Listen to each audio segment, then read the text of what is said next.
Hello, everyone. Welcome back to our TerrafirmaGreg Modpack playthrough special Valentine's Day edition. I have my little guy all dressed up with some little hearts, and we're going to have some fun today. I mentioned yesterday, but we're going to be doing things a little bit different here today. We're going to be working on some stuff. I got some ideas that I want to try out. We're building some stuff. Hi there, little baby. You want to come up here? Come on, jump up. Come on, jump up, baby. Jump up.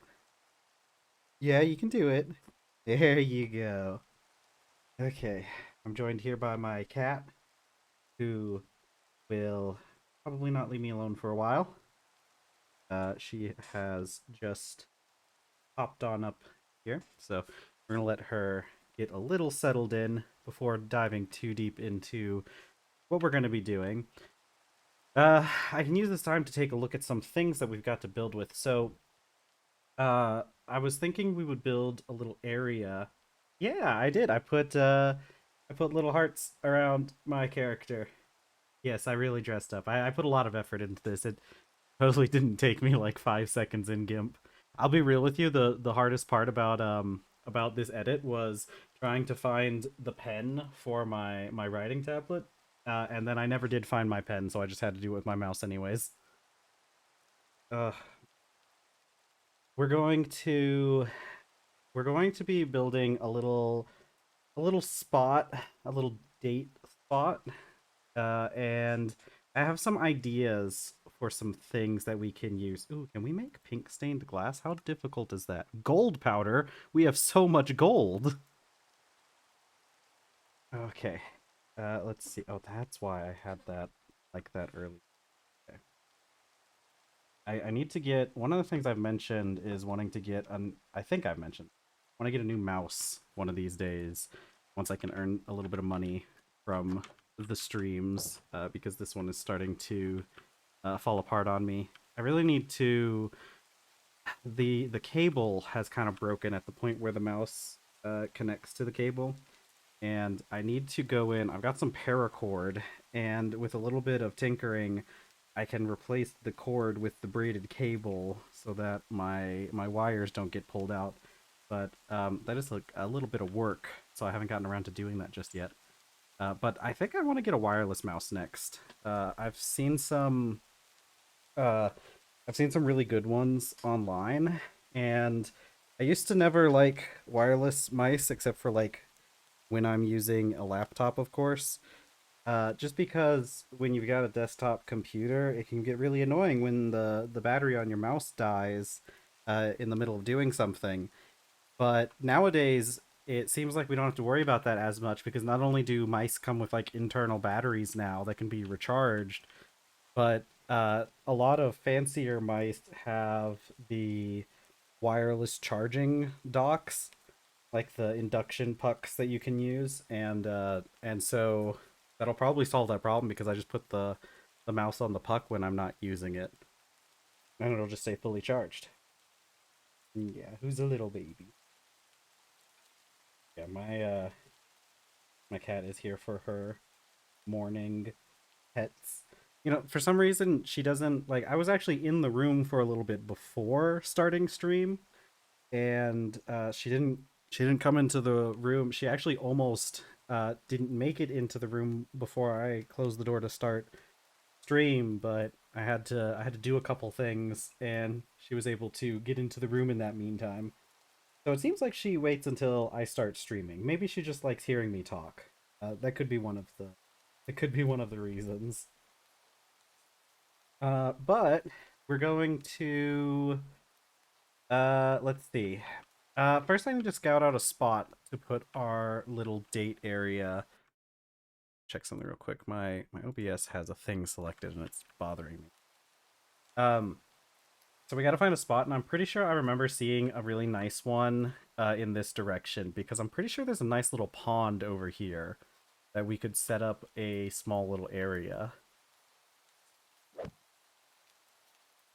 Okay, let's see. Pretty sure it was in this direction. I want to find, there's some really nice little natural pools around the island that have always looked really nice, and I've always wanted to put something around them or to decorate around them. So we'll see if we can find one while it's raining, I guess. Some areas on this island are very nice. I like the general like kind of jungle rainforest vibes we have going on here with all the bamboo and the vines and everything. I have to scout out an area. This is not what I was talking about. I know there's some like small like freshwater looking pools we're going to be looking into. But I guess while we're waiting on that, everybody can. So how was your day, everyone? How have you been? I know I start streaming. Uh, it's about noon. It's around the afternoon for me, but for most people, for some people, it's probably a lot later. To all my fans in Europe that I apparently have, which is pretty cool. Am I going? I've had a pretty good day so far. I let's see. I made some oat milk. What are you? Are you a bear? That's a bear. Huh. Okay. Oh, went on a walk. That sounds very nice. Hopefully the weather's nice where you're at. It's been pretty nice over here. It's been kind of warm recently, but I hear we're supposed to get a bit of cold soon. There's a really nice walking path near where I live too, so I go for walks a lot too, uh, which I guess is uncommon for for a lot of Americans. Um, we have so many cars. Sometimes it's so hard to go on a walk because like cars are stinky. I don't like being near them while I'm walking. I don't want to breathe. Man, I was walking the other day and some big truck rolled past with it had some kind of like issue going on with it, and it was just like billowing black smoke. And me and my partner, like we covered our faces with our shirts to get through that brief amount of smog. But man, nobody else on the walking path did, which was like I was just kind of like, man, I don't understand you guys. All you have to do is like, like I don't know how you could be okay with breathing that stuff in sometimes. Uh so yeah, it's a really nice walking path other than that though. The city recently invested in building up this walking path a bit more, and they they built a they paved it, they repaved it, and they put a bunch of lights in so that you can go walking at night, and or in the late evenings, especially during the winter time. And the lights are pretty cool because they have like a low level where they don't put out a whole bunch of light, but then once you walk close to them, once they detect like motion or something, they'll get brighter, which is really nice. It makes people feel more safe. Okay, but so I haven't exactly found one of those pools. Now, this area here is another good candidate for what we're doing. Um, but the main thing I want from here, I see we got all this pink sand. I want to take some of this pink sandstone with us. So I'm gonna grab some of this. Let's see. Moon was still at. Oh man, that's really cool. I know. So in America, it's sometimes it can be pretty hard to like appreciate in other parts of America where we have a lot more people, but in our more out of the way areas, our less populated areas, the moon is so beautiful when it's like a new when it's like a full moon or even a little bit lit. I think this is something that people in like bigger cities don't uh really understand until you get to like experience it, because I've lived in big cities as well. Uh but right now I'm kind of living in a more rural area. But in the big cities, you can't see like night. The moon phase doesn't really matter in big cities because you just have all the lights and everything and all the light pollution. It doesn't really make a difference. But when you're like out in the rural areas, like the difference between a full moon and not having a full moon is so big. Like it's great. I love the moon. That's so cool though. You guys have snow over there right now. Where I'm at doesn't get a huge amount of snow, so we haven't really had snow in a while. It's kind of weird because like half of our country right now has like no snow, and then like the rest of the country is buried under snow, uh, which I'm sure isn't something worth worrying about. Let's see, venturing Jane remover dropped her latest album. Oh, there were a bunch of I'm not familiar with that artist, but a bunch of people put out new music today. I know Sabrina Carpenter just released a bunch of music, and I think it's just I heard it was like something off of her album or something. It's like the deluxe version of her album. I think there's a few new songs in there as well. But she released a duet that she did with Dolly Parton, which was really good. And because I was looking at YouTube a little bit before stream, and and there were a lot of artists dropping music today. Yeah, a lot of it's pretty good stuff. Um, yeah, they I think it really should have been more obvious to me that that artists would drop music on Valentine's Day, but I hadn't really considered it. Especially all the girlies, it seems, are really into dropping music right now. Okay, see, like I want an area like this, but one that I haven't kind of already ruined. Because this little pool area, I mean, if I could import some more of these, if I could fix this and import some more of these plants, this actually would be an okay area. But I want a pool like that. If I can find another pool like that and it's not good, the vibes aren't right, then we can always just steal their plants and fill in that area.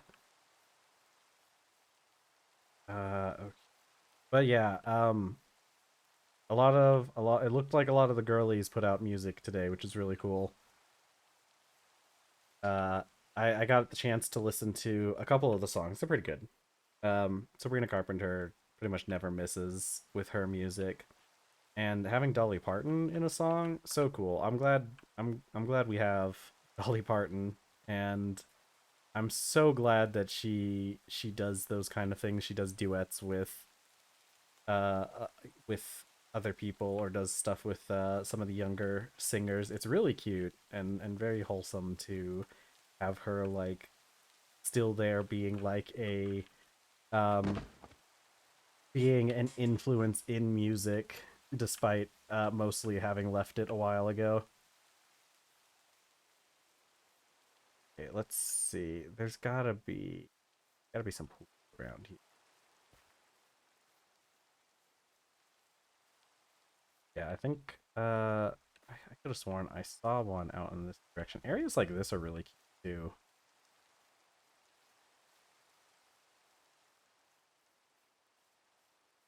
I should have marked that area somehow or made a better mental note of where it was. Oh, but I know I was talking about yesterday how the new season of Invincible has come out, and I watched all the new episodes that were out. So apparently they released last week with 3 episodes, and then a new episode just got released yesterday. So because they're releasing on Thursdays, we only have like another month of that happening because there's only like 8 episodes in a season for that show. Though the episodes are like an hour long, and it was pretty good.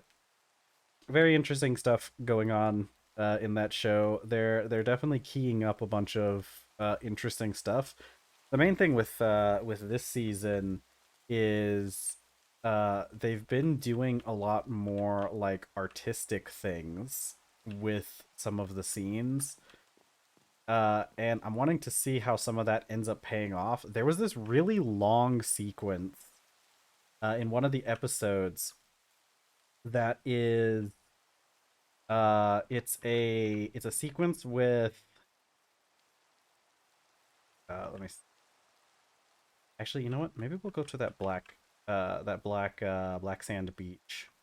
And maybe we'll set up there because I bet the black would contrast really well with the pink. And some of the other colors that we're going to be using. And I'm not finding any more of those pools like I wanted to. So either I'm going to set up on the black sand beach. Here's another little pond, and we could steal these plants. Could steal these plants. I'm gonna steal some of these plants, actually. Regardless of what we do, I'm taking these plants. But there was this one sequence in the in Invincible that was just it was an entirely wordless, an entirely dialogue less uh sequence of these two characters, which I'm pretty sure like they did appear at one point. They were very minor villains in some kind of thing in like a very short scene, or they very briefly appeared in one of the previous episodes, and it like followed these two minor villains who we got, I guess, further explanation on these two villains. They're like it's a as far as I could tell, like, mind you, there were no words and there wasn't a whole lot of like overt stuff, so I can't say this with 100% certainty, but they're a gay couple, uh, which was really cute.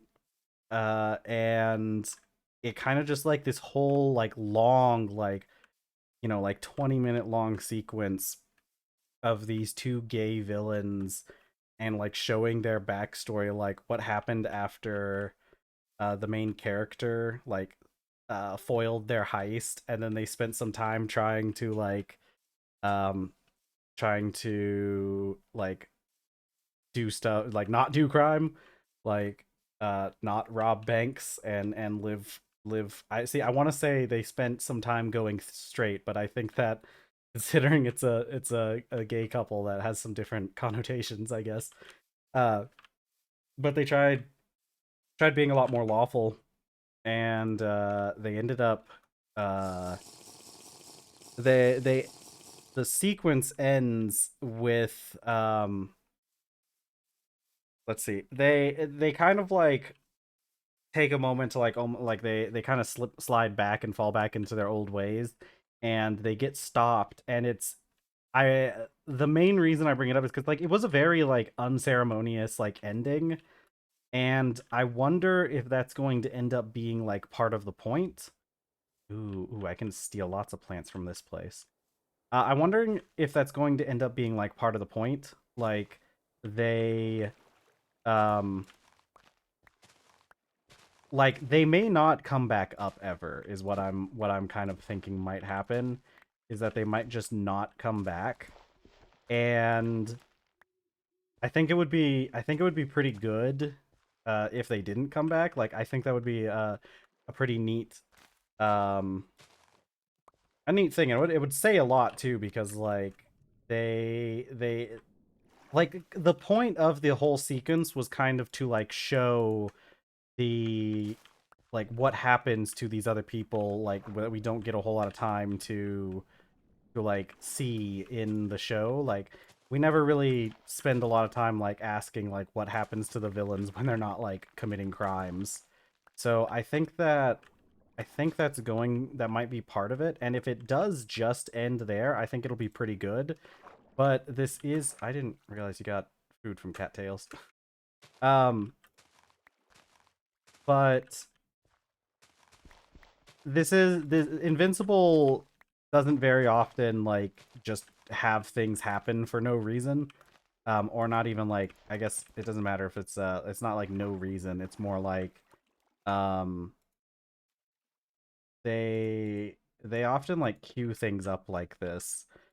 So I'm thinking that we're going to revisit that. We're gonna revisit that couple at some point, and they might have a wider role to play later on, and I'm hoping that that happens, but I don't know exactly what is going to happen. But it was a really good sequence, regardless of how they end up implementing it or end up doing it. Can I just? Yeah, no, I can't just see. Here's the issue. I can't climb out of here. Ah, there we go. Okay, maybe I've just been doing it wrong this entire time. Okay, I stole a bunch of water plants. We're gonna go use these. Um we're gonna go use these to pretty up that one area. But yeah, Invincible's shaping up to be really good. I don't there's a lot of there's a lot of things going on in that show right now, and so here's the thing about Invincible. Um or at least this season. I'd have to go back and watch previous seasons to see how well this holds up in previous seasons, but the thing about Invincible is it's not necessarily subtle very often with its themes. And one of the things that it really likes to do is like set things up and then bring them back up later. And this season especially seems to be going like very overboard with it. Like you can see things coming like a mile away. Like they set up this one joke. Um they set up this joke because in a previous season these two villains broke in to some federal place. I don't remember. They broke into this like government building, and they like blasted a hole through the wall. And this being Invincible, one of the good things about Invincible and why I think it's such a good piece of media is it does a very good job of like being pretty realistic with the way that things work, in the sense of like the way it works for like normal people, because like people did die in that attack. And so there's these two characters that are like one of them is like kind of on edge, and the other character is kind of like teasing them a little bit. It's kind of like a it's like coworkers poking fun at each other a bit. But then that woman is like, "Oh man, yeah, I'm still a little bit jumpy, but man, I was on the cleanup crew that helped clean up after the attack on this place, and man, it was pretty bad." And like, the other character's like sympathizing with her, but it's like, "Yeah, but that's what is it? Like lightning doesn't strike in the same place twice, right?"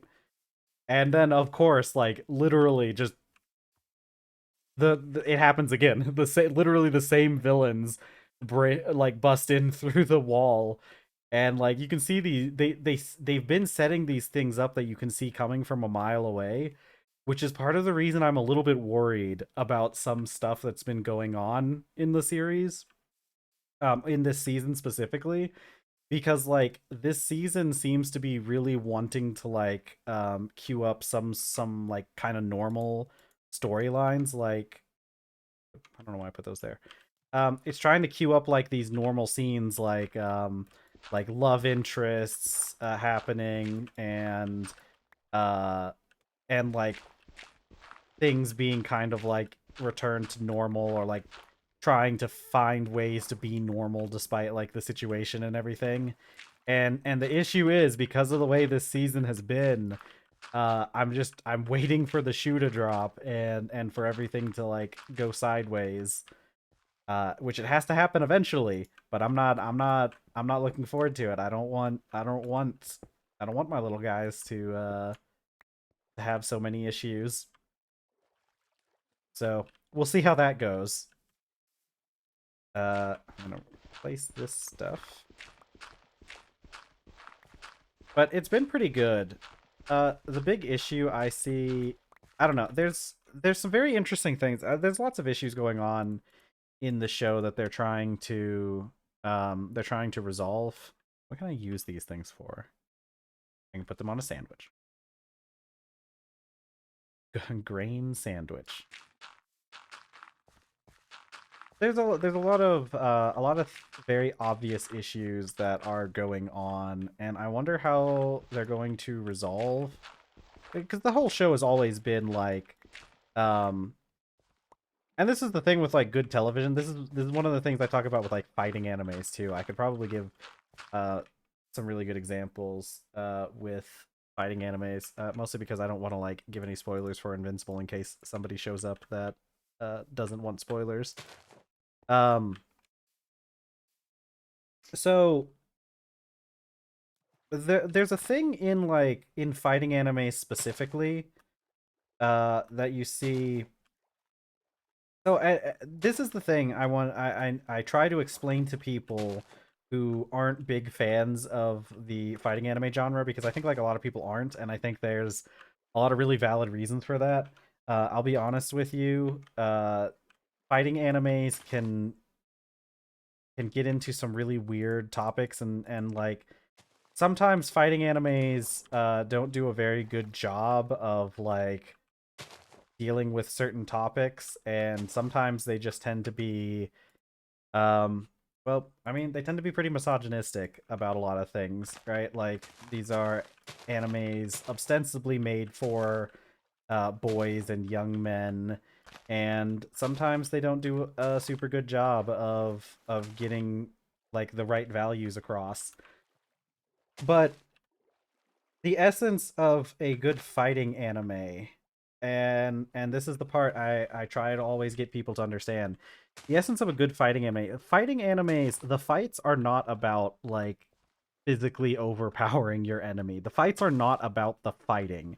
In a good fighting anime, the fights are actually they are a representation of the characters debating philosophy, essentially. So like in a good fighting anime, there's you have the fight, like everybody, these guys are fighting and doing their fancy attacks and everything, and all that.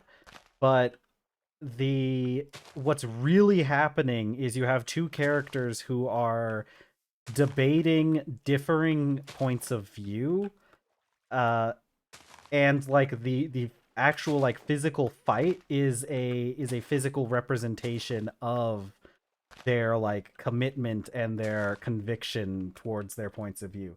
You'll see this in like every fighting anime you come across. You'll see that a lot of time during fights is spent like talking about the characters' personal struggles and how they got to where they are now. And there's a lot of themes of like determination and willpower is a big one in fights. And so that's what Invincible does a lot too, because like ostensibly Invincible is also kind of a fighting anime. It's just a more grounded and realistic fighting anime than, because I think that's another thing that fighting animes kind of fall towards, is being very, uh, very unrealistic, cartoonish in some ways. Okay, I need a spot. I think right here is the best, will give you the best view. If I build something that like looks out in this direction, I think this will give us the best view. And I think I'm going to bring in some willow trees to plant around here. I wonder if I have willow saplings back at the base. Yeah, I think it's a cute little place. It'll be very nice. Yay. All right. I'm gonna grab some stuff. We need I'm gonna probably use a lot of kapoke wood. I'm gonna use a lot of sandstone. I need to know how to make smooth sandstone. Uh Smooth pink sandstone. Okay, it's just a chisel. It's kind of what I thought it would be. But yeah. But yeah, it's been nice. Today I made some oat milk because my partner really likes oat milk, and I'm trying to figure out how to make it myself because it will save quite a bit of money because oat milk's kind of expensive. Today's oat milk came out all right. It definitely tastes better than the last batch of oat milk I made. It does still have issues with like separating, which I'm trying to find out how to fix. I know I needed some sort of emulsifier, but the so what I found online is like apparently they use a bunch of um they use oil as an emulsifier when they're making oat milk in nice when they're making oat milk in the factories or whatever.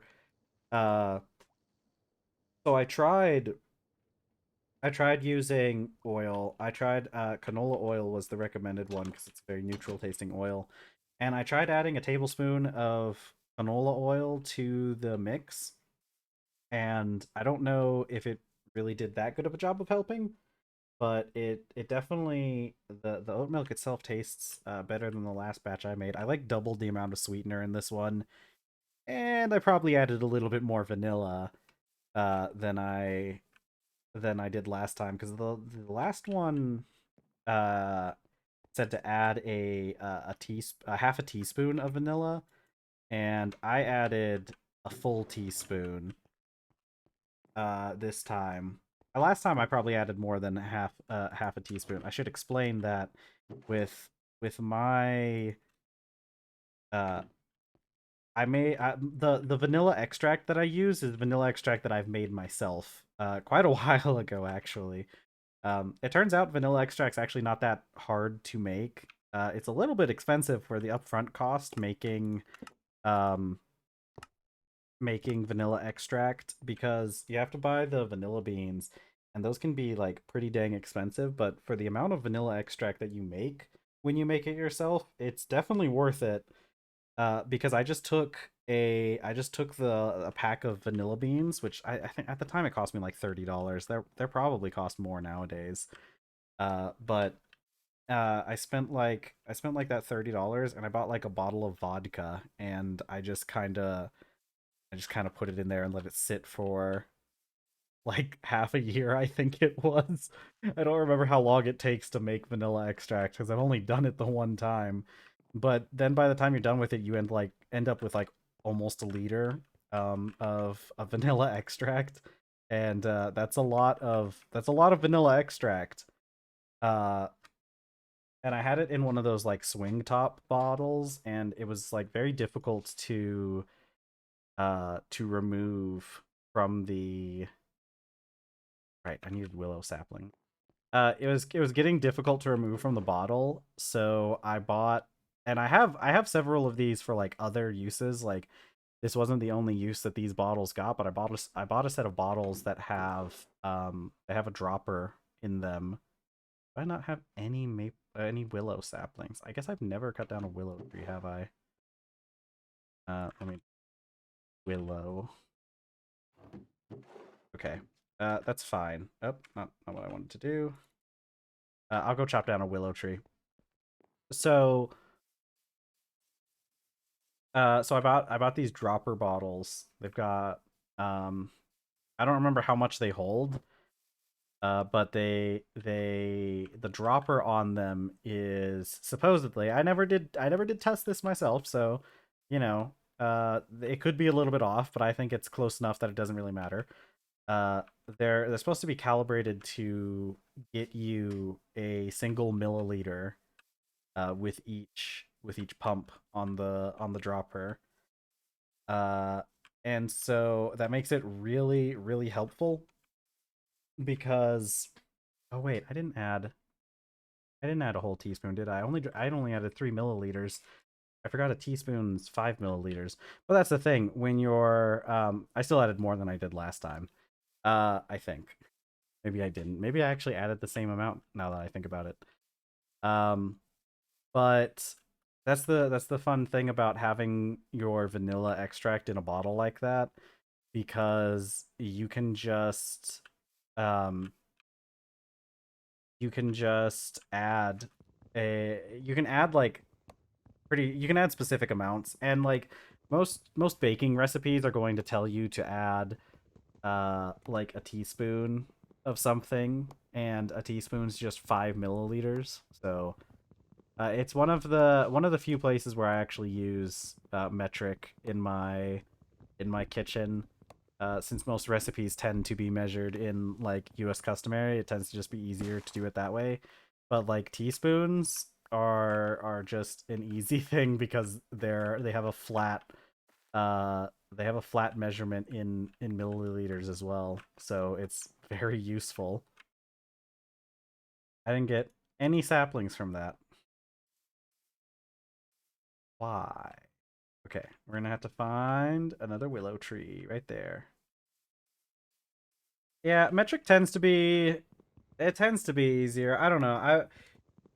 The thing about the US customary system is that it does do a pretty good job of being easy to understand for a person that doesn't really like know like I use metric when I'm doing like lab work and when I'm designing parts and things for my printer. I always work in metric, but for things like cooking, I think the US customary system does a pretty good job because one of the things one of the neat things, and it's a really neat like historical thing to think about too. Oh, hello.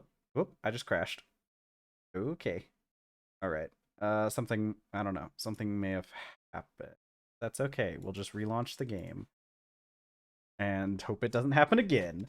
uh but it's really interesting looking at like the historical context of when like the US customary system kind of came about, because and it helps understand like why it is the way that it is. And it's because the US customary system is made for people who don't have an education to be able to understand, is realistically what US customary is for. Because when we invented it, I mean, part of it was just America wanting to be a bunch of edgy teens and not do anything that the rest of the world does, because it's not a phase, dad. But it actually does work pretty well, because like at the time, like not a whole lot of people were really well educated, because like we just didn't it just wasn't a cultural thing for really anywhere in the world, anywhere in the Western world. uh and so like it's pretty easy to kind of understand from that perspective. Where am I? I'm pretty sure base was in this way, this direction. Where the heck am I? How did I got so turned around when the game crashed? All right, we got to go find.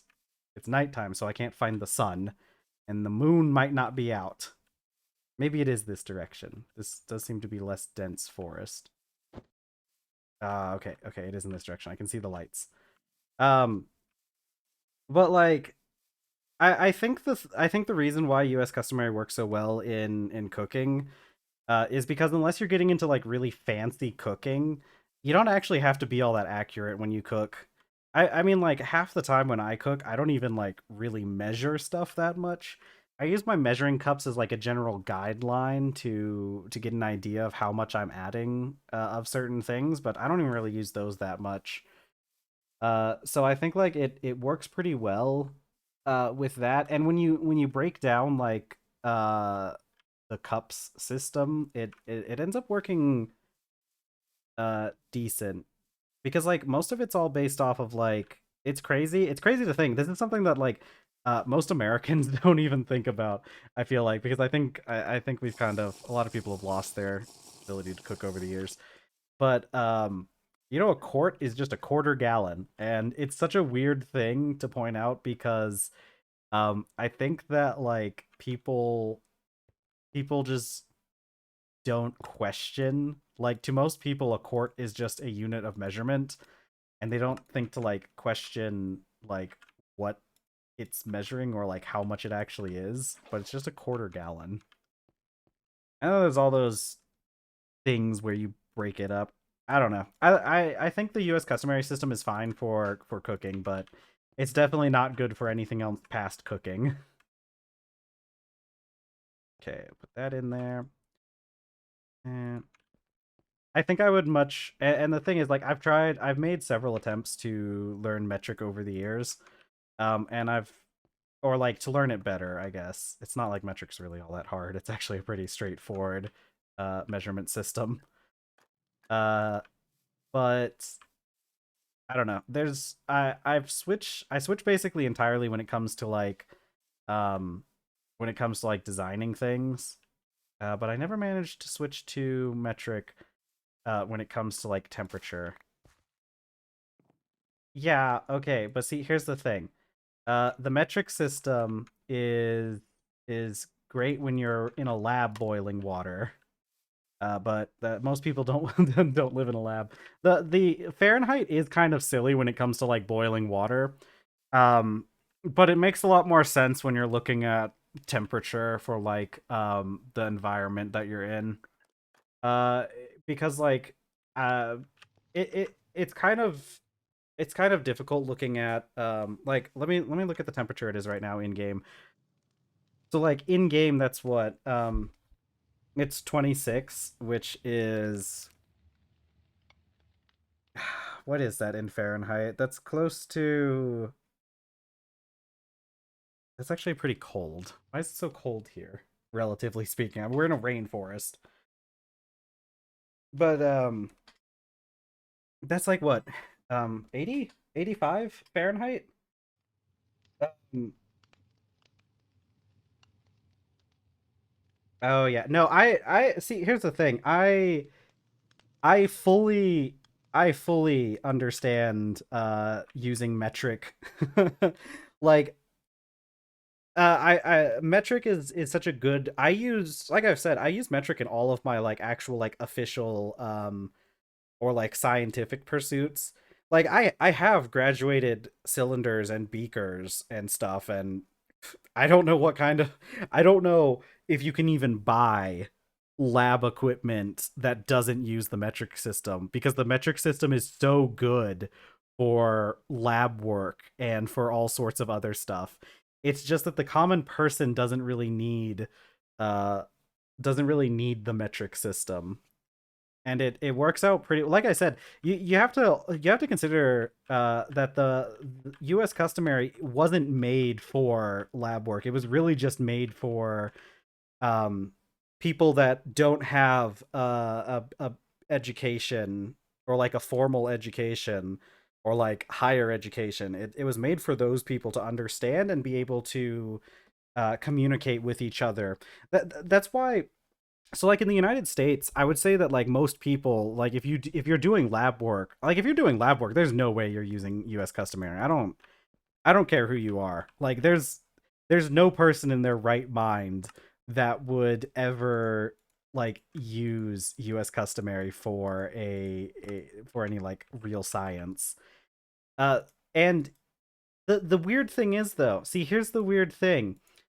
In the United States, I would say that most engineers tend to operate in the US customary system, as opposed to in the metric system, despite the fact that like objectively speaking, metric is so much better um for engineering because it's not confusing.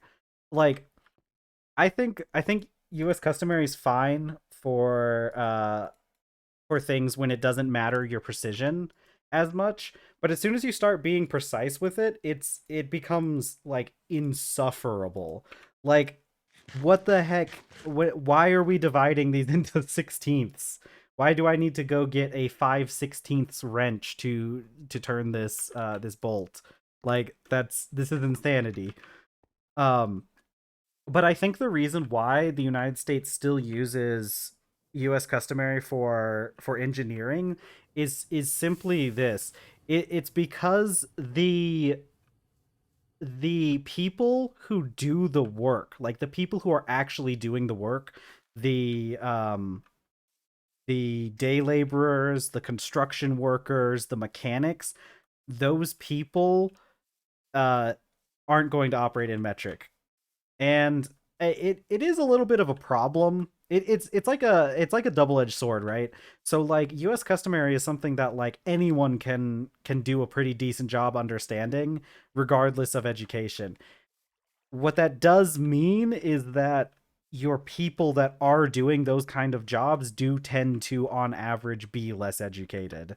And it's one thing where like it makes it more accessible to people because you don't have to go to a big formal education and get like a good education. It does make it like theoretically it would make it more equal, but the way that it works in practice tends to be that like the powers that be decide that people don't need an education in order to do things, so why bother giving them an education? So it's interesting. It's a bit of a double edged sword, like most of the things that we do in this country. But um, I love both. I love both counting systems. I just could never get my head wrapped around using Celsius for temperature when it comes to like the temperature, like the weather and stuff. I got used to it for a bit. I had just like set my phone and told it to just give me the weather in Celsius, and I could never break free in that way of the customary US customary system, because like we're talking like a small change in Celsius is like a massive change environmentally, right? Like it's pretty crazy. Uh but yeah, neither here nor there, I guess. I'm lost again. I'm pretty sure the area was around here somewhere. I know I used to go to this spot all the time when we were growing rice out there. So it should be around here somewhere. One of these days.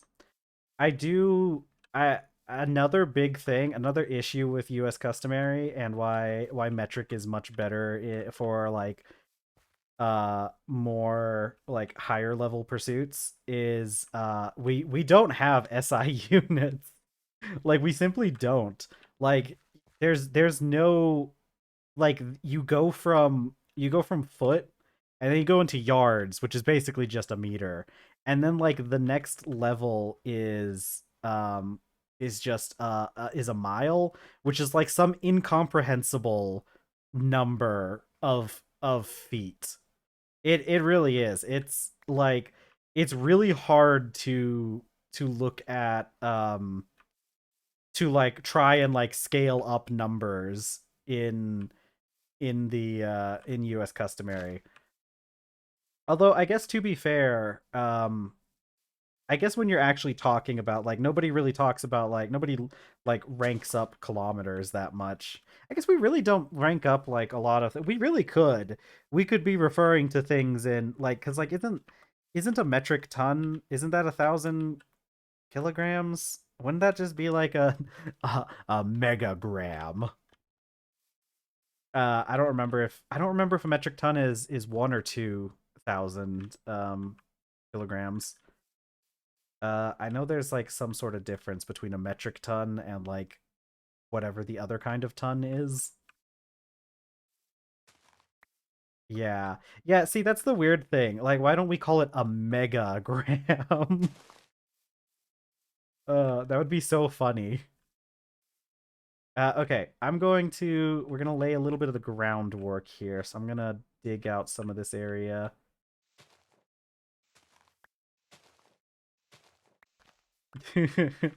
I think Mega Grand. I think we've missed an opportunity to call things by their ranked up names. They're like it's like everything goes back to the fighting animes. It's their power level. The grams are too strong. No, but there was something I was gonna mention. Don't remember it now. Oh boy. Oh, interesting. Okay. I can use my computer science degree to talk about a really interesting topic in the same vein of what we've been talking about. So there's a bit of like kind of sort of this is sort of a controversy or like a little bit of a point of contention in the computer science field that has been causing a lot of confusion for a lot of people for quite a while, actually. And that is, so everybody knows the standard convention for referring to units of data storage, right? So we have our bytes, we have our kilobytes, we have our megabytes, gigabytes, terabytes. It goes up even higher than that, but most people don't have to experience anything higher than a terabyte at this point. Now, here's the thing. So standard convention, right? So how many bytes do you think a kilobyte is, right? Now, if we follow the standard conventions and everything, most people are going to say, a kilobyte is 1,000 bytes. So here's the thing: that's not really the case. Okay, so, and this is because, as we know, computer science, with computers do everything in base 2, right? What we refer to as binary. So, because computers work in base 2, they can't like divide things evenly into tens the same way that that decimals work. So, historically speaking, for a long time, a kilobyte is actually 1024 bytes, right?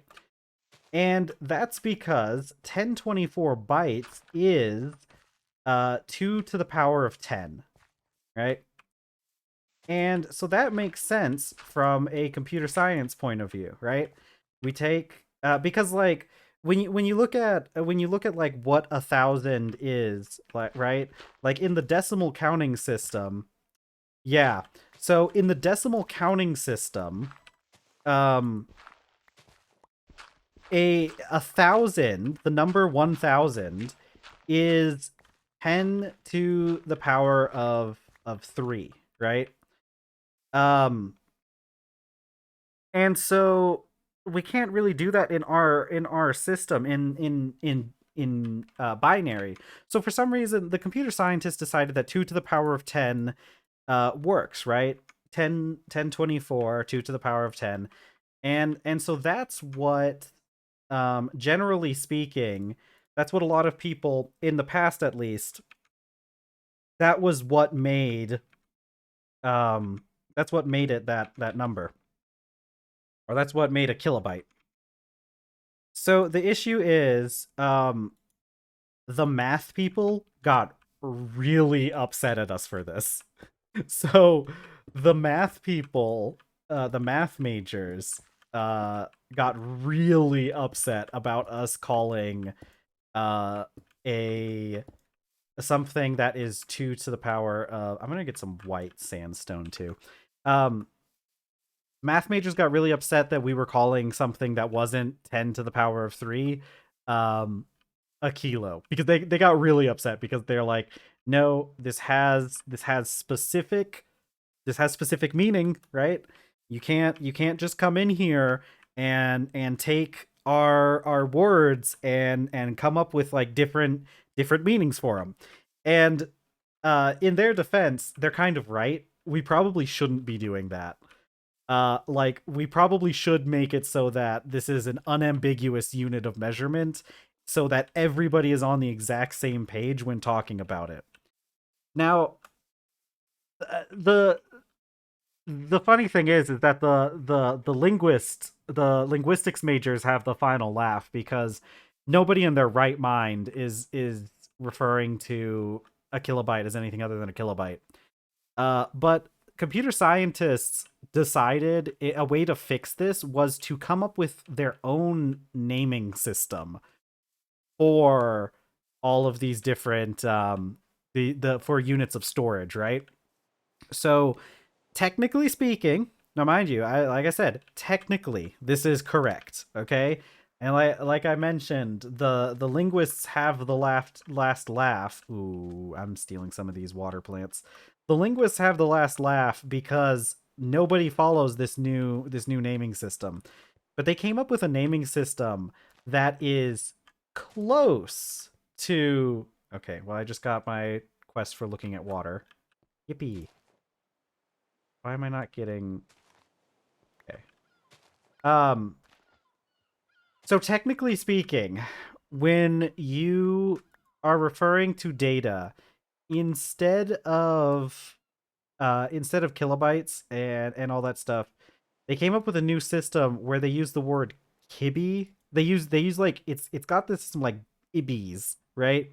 So a kilobyte is actually a kibibyte, and a megabyte is a mibibyte, and then you have like a tibibyte, and all these other fun little names. Yeah, they're very cute little names. Uh so those are, technically speaking, the proper way to refer to like units of storage. Like once you get up to the higher tiers, you're supposed those are technically the correct terms. And like I mentioned, yeah, yeah. Like I mentioned, the linguists always have the last laugh because it turns out you can't just tell people, but this is technically right, and then they just start using it. Um, so nobody uses those terms casually. But it is really cool that that's like technically the proper way to refer to that stuff. Um, the Now, okay, now here there's an asterisk at the end of this conversation because not everybody decided to go along with the computer scientists and continue referring to things by like 2 to the power of 10, right? There are quite a few companies out there, and I don't remember any sort of list on which ones do this and which ones don't, so you kind of have to just look it up for yourself.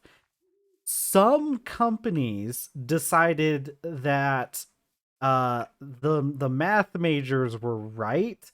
Therefore, we need to change the way that like kilobytes are calculated in our systems. So some companies, especially ones that make things like hard drives, some companies actually do list their specs with a kilobyte being equal to 1,000 bytes. They're basically two different ways to look at memory and storage capacity for computers, and either you have to do the 1,000 kilobyte is 1,000 or kilobyte is equal to 1024. And the biggest issue with this is the fact that like it it makes a really big difference, right? So it actually makes a really big difference because once you get onto like the order of like terabytes, you're losing a lot of information, right? Like if you're counting by 1,000, then I don't remember the exact numbers, but like you lose like several gigabytes worth of storage if you're counting by 1,000 versus counting by 10 to the 24, depending on like, and as you get to larger and larger numbers, that issue just keeps compounding onto itself. So that's a fun little factoid that I like to tell people about computer science. It was one of the really cool classes that I had talked about that. It was really fun. That was the class where I learned about all the different I learned about a lot of different uh we learned a lot about like the history of like computer science in that class. I don't even remember what the class. Oh, wait. Was that my compiler? No. Was it? I don't think that was my compiler class. The compiler class was its own special level of insanity. Compilers are complete BS, by the way. Like they're they're not as complicated as they sound, but they're they're complicated enough that I envy anybody who can actually write in compilers. No, I learned all this stuff about memory and like data storage and stuff in my assembly class. Which I think assembly is a language that people are slightly more familiar with because it's I want to say it's a bit of a meme, but not in like a funny meme way. Just like everybody knows about this, but the fact that assembly is you're literally just like coding in machine language at that point, or like as close to machine language as you can get, and it's like it's quite a bit of wizardry goes into coding in assembly. But I will say, very fun to work with. I wouldn't want to like do a long term project in assembly, but like it's really fun getting to see the way that it works and everything.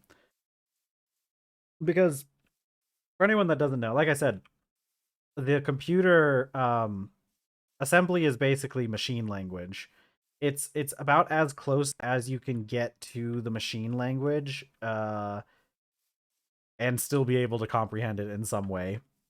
Because then if you want to go lower than that, you have to start coding in binary, and that sounds like um relatively impossible. But assembly is pretty cool because you have to like manage everything yourself, which is why we had to talk so much about like memory and stuff in this. Because like if you're coding in assembly, you are like legitimately coding.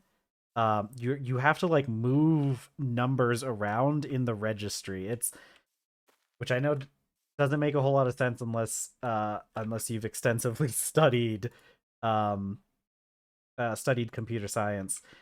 Basically, your processor has has spots of memory on it that we kind of refer to as the registry, and the registry uh you have to like manually move items in and out. Essentially, the way machine code works is that a the computer has like um it has like certain codes that it uses to reference certain actions. So like for instance, and this is not exact. This It's been a while since I've done assembly, so I don't remember the exact values. But like you could have a if it reads like a number 1 in a specific registry, then it knows that it has to add a 1. Well, okay, that's not a good example. It knows that it has to do an addition operation, and it knows that that addition operation is it's supposed to find the two numbers that it has to add in two other registries. So you're basically given a set of boxes and a set of like codes for instructions, and you have to like make sure that the right code is in the right box so that the computer knows to go look into some other boxes to find some other stuff. It can get pretty complicated. Uh but another thing that I learned in that class, which is a lot more fun and slightly less complicated, is uh, let's see, it's what is it? What was it called? Um, the way that like different storage types work. So we have two different kinds of storage when it comes to our computers. We have our volatile and non-volatile storage, which are really easy to understand, right? Non-volatile are storage that let's see. Saw a really cool series on making computer. Oh yeah, yeah. That yeah, that's pretty much how it works. I'll get into that after I talk about the RAM stuff, cause or the volatile storage stuff, because this is really interesting, and it'll probably lead a little bit into that as well. Um, so non-volatile storage is any kind of storage that when you turn off the computer, it stays. When a non-volatile storage is something that when power is lost, it does not erase the memory. And these are things like your hard drives, uh, other kind like flash media is a kind of. Ooh, wait, I have a better idea for this. Um, Flash media is another kind of non-volatile storage, because when you pull a flash drive out of the computer, it doesn't erase the contents of the flash drive. Um, and actually, I think this is good enough. I like this. I like this. Maybe should I do ink around it? I don't know if I like the pink or if I'd rather border it with white. I'm gonna try the white as well. And then you have your volatile storage, which is memory that is erased when it loses power. So your volatile storage is things like, oh yeah, I like it better this way. Things like your RAM is a kind of volatile storage, because your computer doesn't like save any of the information that is stored in RAM between sessions, which is why like when you shut off your computer, it can't just like instantly load the stuff that you had before you shut the computer down, because that stuff has been unloaded from RAM. Okay, let's try. I want to try that there. Let's try making this a little bit. I'm liking how this is working with doing it at a bit of an angle, but I'm not sure. Not sure how this is going to fully work out. When it comes to like doing walls and stuff is the issue. So the cool thing about, there's been like different kinds of each storage throughout the throughout history, and one of the ways, I'm gonna put a crafting table out here too, I think. So the interesting one is volatile storage, because there's been a lot of different kinds of volatile storage over the years. So when everything kind of got started, you kind of, so when everything got started, there was like volatile storage was completely volatile, right?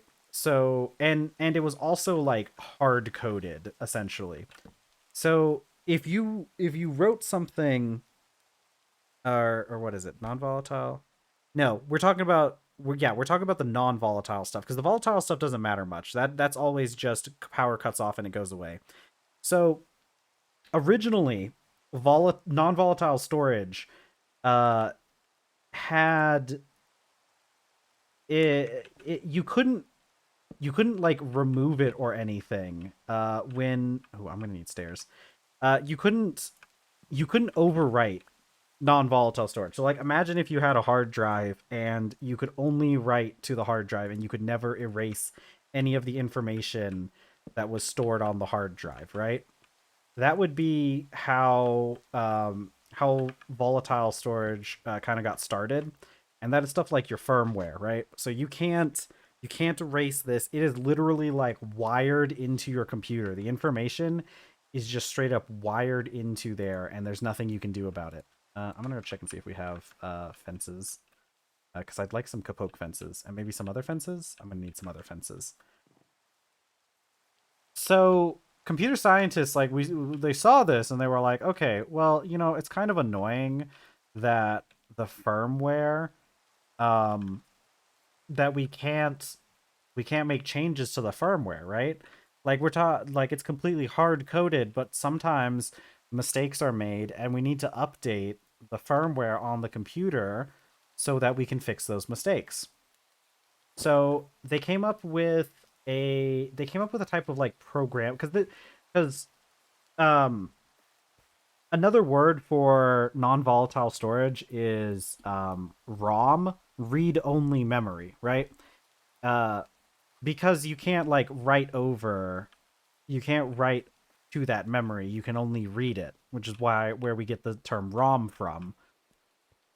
Uh but the issue was, that was very inconvenient. It was really inconvenient to have to do things that way. So like people didn't want to do that. We wanted something different. We wanted something a little bit more comprehensible, something that we could actually like we could use in like multiple different situations.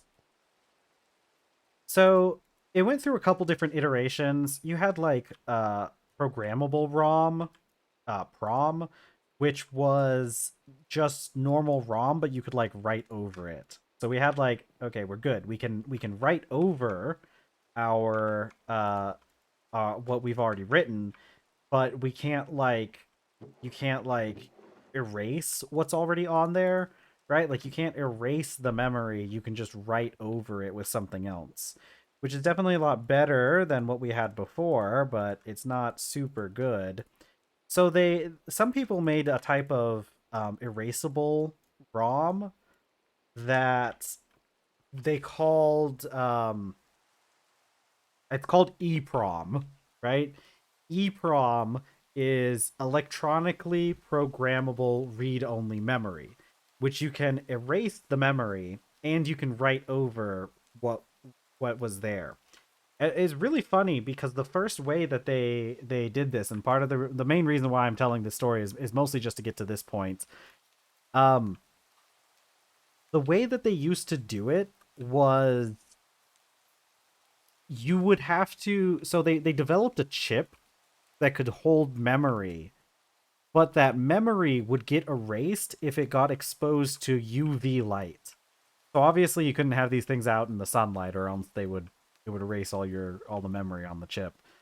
Uh, so the way that you erased these was you would get a flashlight, a UV flashlight, and you would open the hatch inside the computer and use that to erase the memory. And I'm not 100% sure. I never got like any sort of confirmation as to whether or not this was the origin for this term, but I really do feel like this may have been the originator of the term like flashing your BIOS, because like that's what a lot of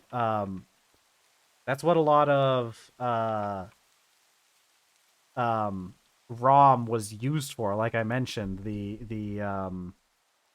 what was it called? Uh the firmware and stuff like like your BIOS. I can't say for 100% for certain whether or not that is where the term came from, but I'm like I'm willing to bet that that is where the term came from. So then later on we made a thing called EEPROM, which is electronically um oh wait, I forgot. EEPROM doesn't stand for electronically programmable read-only memory. It stands for erasable programmable read-only memory. EEPROM stands for electronically erasable programmable memory. Oh wait, hold on. I gotta um hold on. My partner got home early from work today, and they're asking why the bathroom is closed. The bathroom is closed because I had something hanging to dry.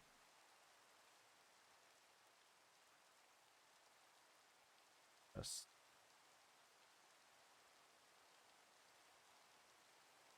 Yeah, the bag from my that I used a nut milk bag to make the oat milk, and it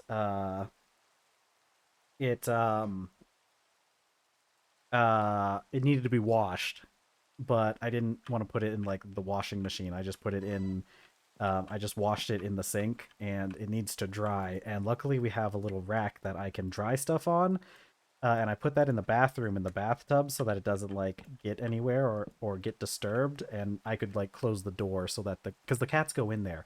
The cats, my I they lick the drain. They go in there and they lick the drain, and there's something in there that they're wanting from that drain, and I haven't fully figured out exactly what it is, but um they lick the drain, and it distresses me.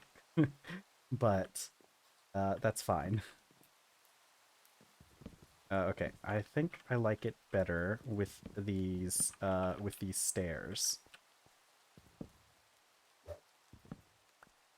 Anyways, so the other stuff we were talking about. Ooh, wait, okay, hold on. What if I So assembly in Minecraft. Yeah, that I really like those videos where people getting dirt. I really like those videos where people try to make computers in Minecraft or in other video games because it really is just working in assembly in Minecraft. And the cool thing is this is true for like any time anybody tries to do that kind of thing. It turns out that like the basic mechanisms that make a computer are very simple. You only need a few things. Because I saw some videos about a person who was he was trying to do a computer in Pokemon as well. He did it in like one of the Gen 3 games, I think. And that one was really cool. All right, I'm not as into these fences as I thought I would be. But like because I had to do this um for my one of my classes. Actually, I'm pretty sure it was the assembly class. We had to there's a program online that gives you like basic circuits, so like basic gates and everything, and lets you wire them up. I don't remember what it's called. Let's see. Blog post that says it comes from the fact that BIOS code is stored in flash memory, which is in turn named after the flash of a camera. Interesting. Oh, that makes sense. That does make sense. I wonder if the term, because I wonder if it's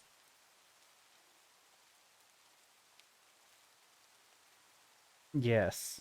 I'm wondering because like so the term using the term flash memory makes sense because flash memory is a form of volatile memory, so it makes sense that that term would come about as like a right. The memory only lasts as long as the flash from a camera. So that makes sense. I wonder if the terms if they started out related or not. Let me see though. Hold on. I'm getting like a million. I think a bunch of messages. I messaged a friend of mine wishing them. Um, I messaged one of my friends wishing them a happy Valentine's Day. Yeah. Okay. I want to do. Okay, we need to have some sort of raised area here. I would have to go back and look into some of those terms a bit more because it would be really interesting reading more about how some of those terms came about. It's always a really interesting thing. Um, it's not what I wanted. Okay, so that's already one up. Hold on. Let's see. Let's hold on. I gotta focus here for a second. I gotta figure out how I'm doing this. Um, okay, let's build up here temporarily. And then can I no, that's not gonna work. That's not gonna work either. How am I gonna do this? I guess I could I guess okay, hold on. I can do this. Not that, but like this. And then I can just casually take out the middle part. Ah, there we go. Okay. Okay, this will work. But yeah. Now linguistics is always a very interesting thing. I love looking at like terminology and how we came about with some of them. Because some things I feel like there's definitely a lot of terms, and especially because like so I'm a fairly academic person. Um, I guess I can talk some about some of this other stuff I did in college. In college I also took several philosophy classes. It's always been a bit of a bit of an interesting topic to me, and I took several different I really did spend my college years just absorbing a bunch of different ideas uh because I took an intro to feminism class, which was really fun, and it's really interesting because one of my biggest issues with the way that a lot of modern feminism operates is that there's an insistence on using terms that people understand as meaning other things, and refusing to like budge on like using those terms differently. And it's very interesting looking at that kind of stuff, but it is one of the issues is that a lot of academic writing in general tends to kind of ignore the reality of like what other people experience, like what how the way that your average person understands things. And I think that's one of the big issues with academic writing in general is that they really, really don't act like they want people to actually understand what they're saying sometimes. Let's see. Okay, there we go. And I think it does a disservice to everyone to kind of approach topics that way because um oh yeah. Yeah, they really do like using their Latin in law, don't they? And it's like I get that Latin's cool. I agree with you that Latin's a fun language, but like nobody here can understand what you mean. Right? I think that's a really big issue with a lot of academic text in general is that they just tend to not really um, they're so obviously not written for people to like people outside of academia to understand. And it causes a lot of tension between people because like you'll have like the common folk who will be all like, but that word doesn't mean this, so I don't understand your idea at all because I don't understand how it works because you're using language that I don't understand. And it's like, yeah, maybe we should have done a better job at explaining that. Okay, let's see, what am I gonna do? Do Okay, well, I've got this so far, and this is doing pretty good. I think we need some more rosewood at the top parts.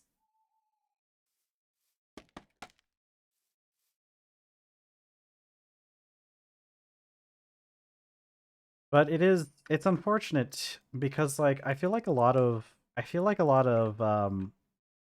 know why I made the stairs. We'll see.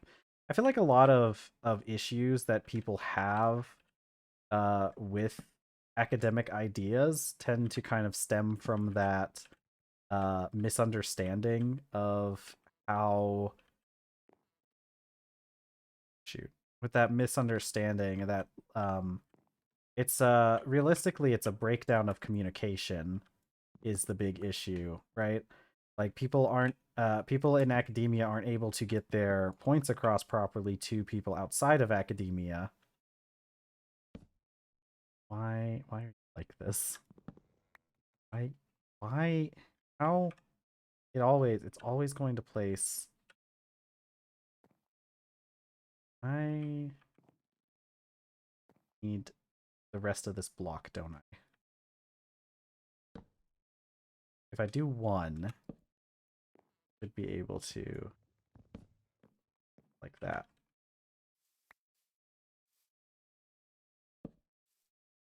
Okay. Okay. Yeah. Yeah, and I think it's very interesting when you look at like academic stuff, because I think like the counter argument a lot of people in academia would have against like, using terms that like lay people can understand is like, oh, well, people should just be better educated. Uh, which I don't think that really, because like, okay, so to me, if you are truly like well educated in a topic, you should be able to express that information in a way that people can understand. That's part of understanding a topic, is being able to then relay that information to another person, right? And I think that's where like people I'm gonna do this with this the way it is. I building with stairs is always such an issue. Yeah, exactly. Not everybody has access to equal levels of education, and I can agree that on a conceptual level that um, we as a society maybe should be making education accessible to the point where um, everybody would be educated enough to understand subjects like that the way that they are. But like the reality is like not everybody has access to that level of education. um like whether or not we both agree that it ought to be that way, it's not that way, right? And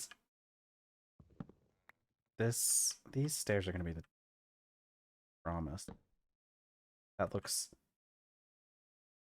it's close. I wish I could get can I make you, why can't you just do that? Why can't you?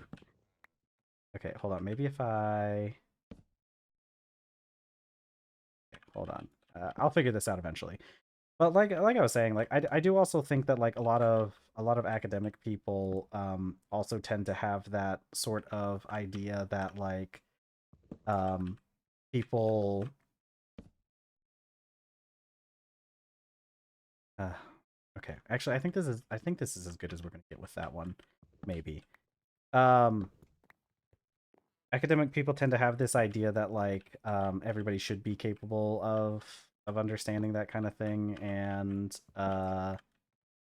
what was my main point? I'm starting to lose here with these stupid stairs. Um, but like I said, I think something that gets discounted a lot in our society, and by our, of course, I mean American. um, but something that gets discounted a lot is like the value of a good educator. Um, People don't understand that like the ability to educate a person on a topic isn't in and of itself a special skill that has to be developed, right?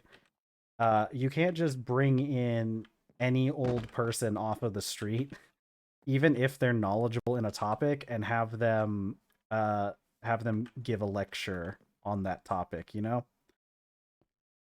Let's see. Um,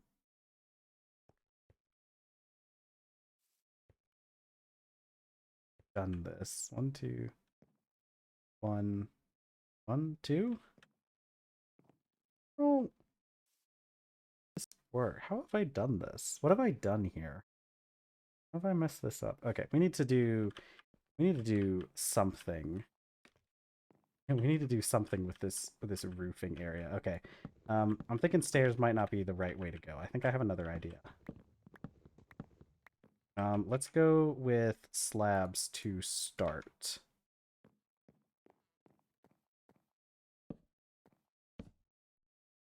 Yeah, okay. This will work out better. I have some things I could probably do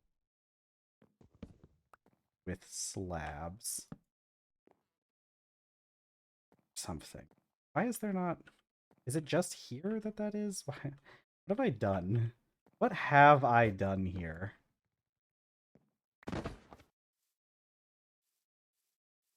I think this needs to be stairs, actually.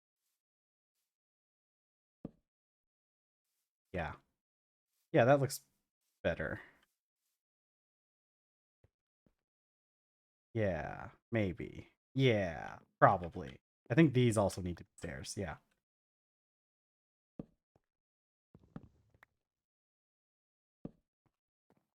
Yeah. And I say like because when I was in college, like a big thing like that I noticed is that there definitely were I had some brilliant professors like in general. Um, most of my professors were very very knowledgeable on their subjects, and I truly am grateful that I was able to learn from some of these professors because they were just such so knowledgeable in their field as well as being very effective communicators as well. And I think that's definitely one of the big things that like make or break whether or not a professor is a good professor is if they're able to kind of reach that uh if they're able to like more effectively like um give that kind of communication and like get the students to learn because like not all professors are equal. I had professors that were um I had professors that were brilliant as far as their field of expertise goes, but they just weren't very good at being teachers. And so it kind of made their classes a lot more difficult. But then I had some amazing professors that were like this one professor who did my AI classes. He also did the assembly classes. I guess I haven't mentioned a whole lot about exactly what. So when I was in college, I did computer science, but at my college at least, you kind of picked an area to specialize in with your upper divisionals. So like you had okay, hold on. Put some of this stuff away. I don't think I need these willow logs. Um so you had I need a redwood tree. I need a red right. So you had everybody at my college, we all took the same coursework as far as the majority of the degree goes. And then once you got up to like the higher level classes, we took our upper divisionals, and the everybody kind of got to like there was a like a set there was a list of different like upper divisional classes to take, and you essentially got to kind of like specialize in a field of computer science. And it didn't really matter which one you specialized in. It was kind of just like pick whichever one you think is the most interesting or what you want to get a career in. And there were some really cool ones. Like we had like data science that all focused on like business level making what are those things called, databases, and all that stuff, which I did take a I took a course on database. I am familiar with how to write code in SQL, and being familiar in writing SQL, I can safely say that I really don't want to write in SQL. I think that was probably like I enjoyed all the learning and everything in that class, but that was one of my least favorite classes because like SQL is just a horrible language to learn to code in. It is like that you have to have a very special mindset in order to understand SQL, I feel. Like I feel like the majority of people just probably aren't uh it's probably just not for them because like I was one of those people who SQL is like that is not something I would ever do for fun or on purpose. Okay, I got that. I have, and I want to do. Let's do another walk up like that, and um, yeah. But I specialized in AI was my big thing, which I understand kind of feels different nowadays. Uh, but yeah, it was just one of the more fun ones that you could specialize in. And when I say, ooh, I need to go. Oh wait, actually, I have I have sandwich on me. When I say I specialized in AI, I specialized in like just your normal neural network stuff. We learned a lot of things about like image recognition was um a big topic with the AI class. Man, I will say though, I definitely engaged with AI in a lot in what I think is a very different way compared to some other people. Okay, this is looking really nice actually. I just got the chance to like look at this. This is actually really nice. Ooh, I think I know. How about we do because I want to break up that color a little bit.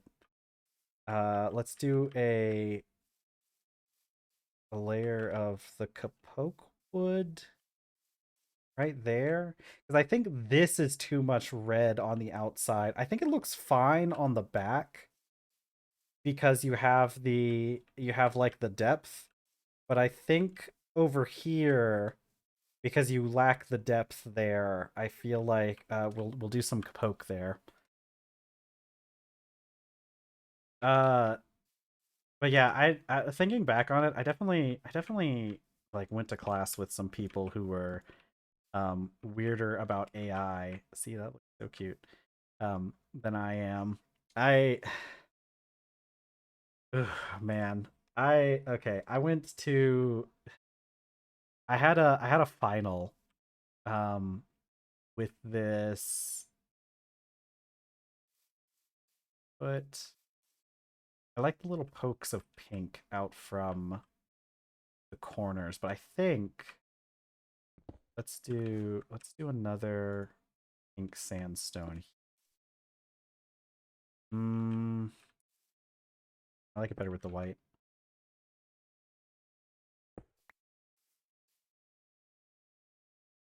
I think I like it better with the white. I think I like it better than the pink. Though I don't like this as much. Okay, but I have some things I need to do. We need to get some more little like decoration stuff in here. So one of the things we're going to add some seats in here. And we're gonna get the ones from the the train seats. I guess it is just a seat. I have caps lock on for some reason. Um, maybe okay. So what color? I think okay, because I'm thinking we're gonna put the seats here, here and here, so that there's like the one block in between. And since they're going to be sitting there, I'm thinking pink. Neural network and machine learning stuff. What lost me when I got adopted into the tech hype cycle for LLMs and whatnot. Yeah, I think a lot of the I think a lot of the stuff that's been invented recently, like with LLMs and all that stuff, I think it's really cool. I just think people are using it improperly. Is the main thing. I've been keeping up with AI and everything for decades at this point, right? Like, I've been keeping up with it. Okay, maybe not decades, I guess. At least since the like early 2010s when like we really started making pushes into AI, and I I really like a lot of the things that AI has given us, and I feel like a lot of people take AI for granted because AI is such a weird term, right? In the first place, because literally no one can agree what AI means, and the definition of AI keeps changing. The colloquial definition of AI keeps changing. Um, because like technically speaking, we've had all sorts of AI for like forever, and like technically speaking, you can say like the AI in video games is a form of AI. But of course, most people aren't going to like most people don't think that. So it's kind of a what are you doing? Hi. Hi. Do you want pets that bad? Is that what it is? She makes a lot of noise when she jumps up on the table sometimes. Um I don't know exactly how safe this is. But I have next to my desk, and she ends up using this to get on the desk a lot, even though she has other ways to get on the desk. I've got a flammables cabinet on the floor next to the desk, because my partner especially was very worried about some of the more volatile chemicals that I carry around, which is really just saying like some strong isopropanol alcohol and a few other things.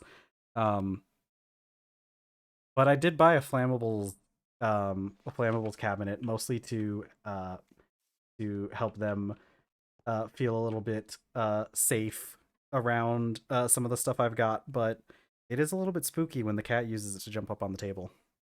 Now let's see. They made machines with making use of neural networks to predict the shape and sequence of proteins. Yeah, and they have neural networks that are pretty good um at what is it? Detecting cancer. There's been a lot of research into that recently, trying to find okay, I can find these plants. I have these plants. Uh Hold on. EFC makes ink. Um Ooh, I can just double click that and then it should show me I should have some plant I might have some flowers that not. Okay. I know I'm pretty sure we have hibiscus lying around, foxglove, sacred datura. I know we have maiden pink around here somewhere. Okay, let's go hunt some flowers to make some pink dye. Yeah, but they have neural networks that can do things like detect cancer. Um and I mean like one of the biggest and coolest uses of AI that I've seen uh that has gotten a lot of development in recent years, and that is actually kind of related to our LLMs and stuff. Translation software has gotten much better over the years. Specifically, Google has been doing a lot of push for translation software and stuff. And in the past, like I remember, like Google Translate was always kind of made fun of for being like, you know, not really all that good. Um, it's hibiscus. How many of these do I need? Okay. Um, each one makes two, and in a vat, I can. Okay, I only need 10, so I only need five of these. One, two, four, five. So like, translation software has always been really cool because I really like the idea that I like the idea that we'd be able to reach a point in time where we can communicate more effectively with each other simply using translation software.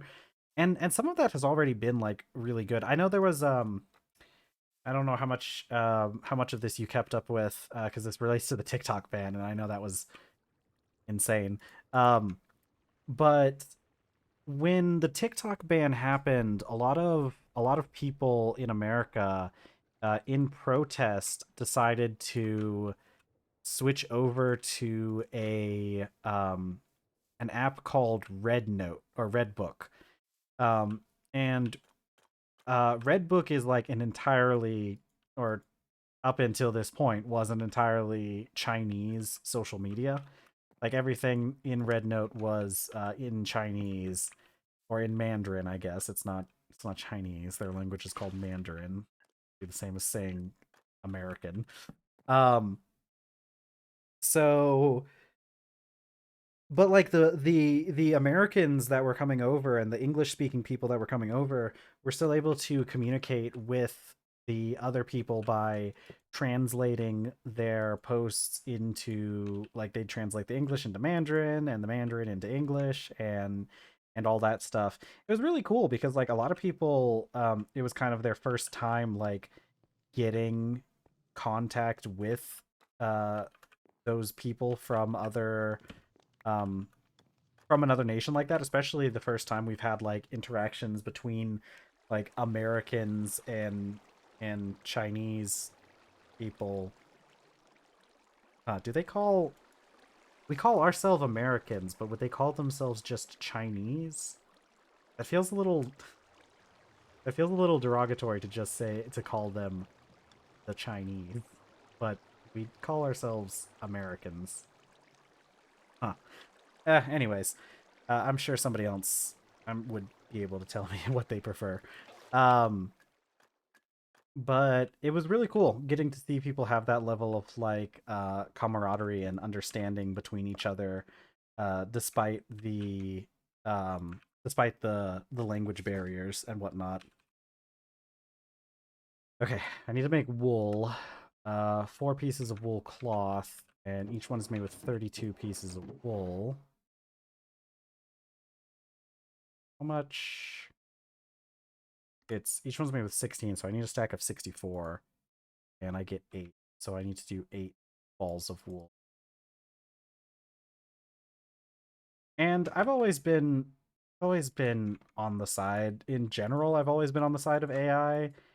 I'm not a huge fan of the way that a lot of this stuff nowadays is done, and a lot of the issues that certain current models have. Um, but I've always okay. So here's a really interesting thing to think about. This is like we're delving into the realm of sci-fi a little bit. But I think like sci-fi is always a really good indicator of like different like things that could happen eventually, right? Like different technologies that could become a reality one day. So um I think that AI in general. Ooh, actually, while we're doing all this, I can have this thing pound out more junk while we're just working. Um, so I think that AI might be one of those required technologies in order to advance past a certain point. Uh, so there's kind of a thing that happens, and you see this happen in a couple different sci-fi settings, and it's really interesting seeing the different ways that different sci-fi settings can approach this problem. But there reaches a point where you become where the amount of let's see, how's the best way to explain this? So computers, the way that our computers work right now, um, they have they have limits on the amount of processing power that they can manifest, right? So this has been this has been something a lot of people know. This has been talked about a lot in general. I think it's called like Moore's law is the big one when it comes to computing power. It would basically, uh, electricity, even though it's thought of as like, it's very small to us, but electricity like still like occupies a certain amount of space, right? Like you need a certain amount of space in order to transmit electricity, right? Um, and there's like this theoretical limit where at some point we can't make processors more powerful because we've hit the physical limitations. You simply cannot cram electrons into a space smaller than what we have achieved. And I think this is kind of something you can see with like how processors have been developed in like recent years. Um, I remember when I was a kid, like heck, processors just had like barely broke the 3 gigahertz mark at that time. And so for a long time, like we still hadn't really figured out how to make processors more powerful. And at the time, they did a lot of that's why like multi-cores became so prominent, right? Um you multi-core processing is a way to kind of get past that limitation because you're able to, instead of just having a single um instead of having a single processor, because like your processor can only be so powerful.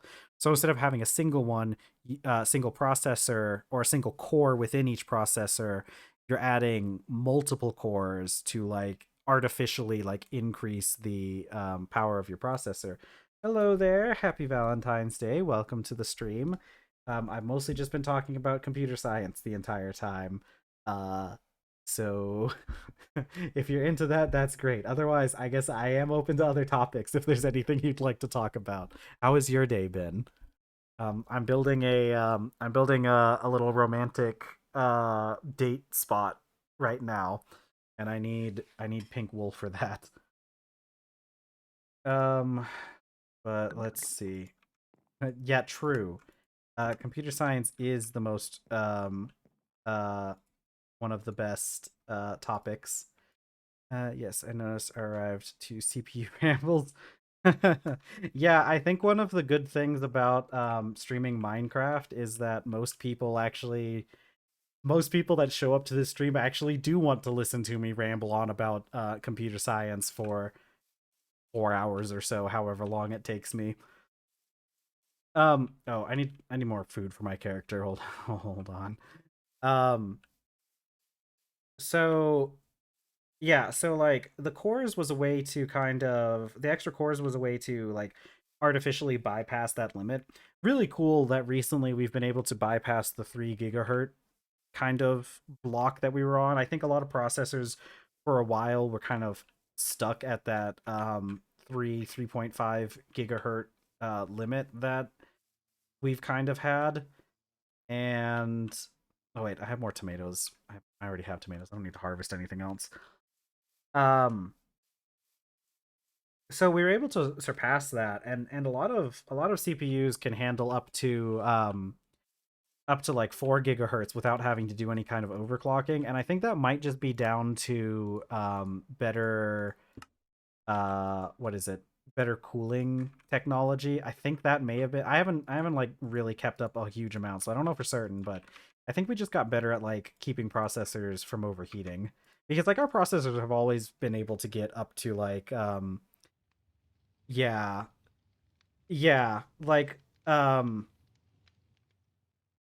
yeah, because like our processors have always kind of been able to go past that 3.5 gigahertz mark, but it was you always had to like overclock it in order to get there.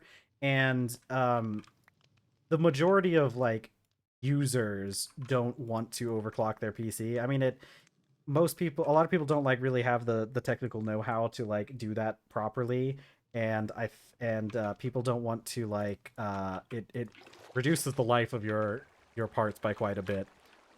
So it's really cool that we were able to get past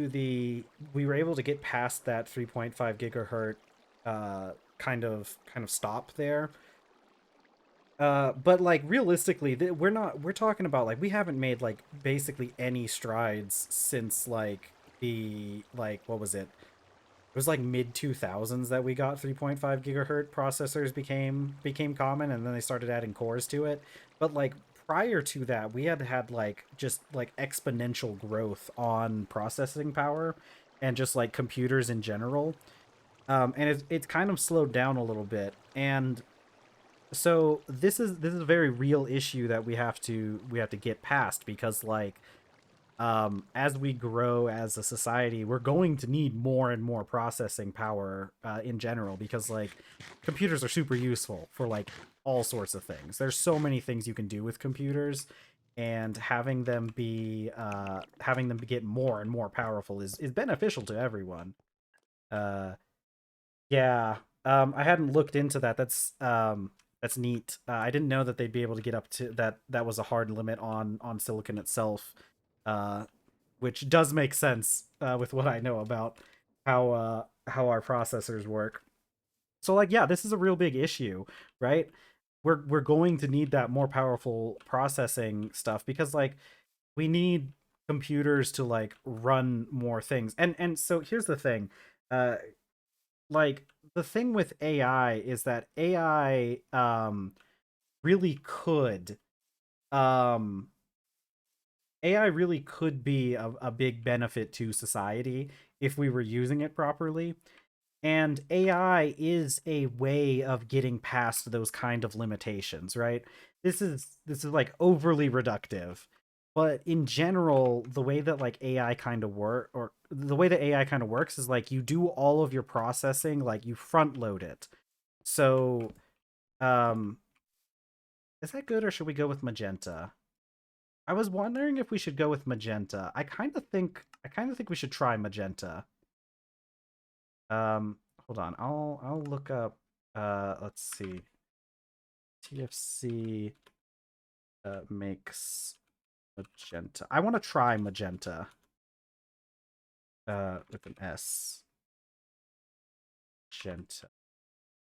Okay, and as to your question, I'm waiting to see if our other viewer would have an answer to that because I'm not I could give guesses on what exactly determines the limit of a material like that, but I don't know for certain.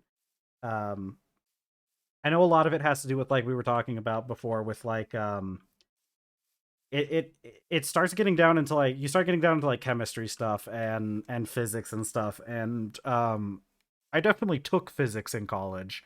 I wouldn't say I did a very good job at it. So I'm not 100% sure on that one. Um all right, I'm gonna need 5 of these, I think, because I can grind these up each for 2. Yeah. 2. Hello. Okay. So like AI to like oversimplify AI, you basically do all your processing like up front. Um you give a you have like a lot of those calculations happen like when you're doing your AI training, and then it makes it so that the AI requires less time to process than it would if you were just running the program like a normal program. It's a little complicated, but it does like kind of help to bypass some of those limitations on processing. You still need decently good processors, but you can also use things like GPUs to do AI processing, and GPUs tend to be faster in general. Let's see, paper. It has to do with how well silicon can prevent the arc past the etch separators or something, I believe.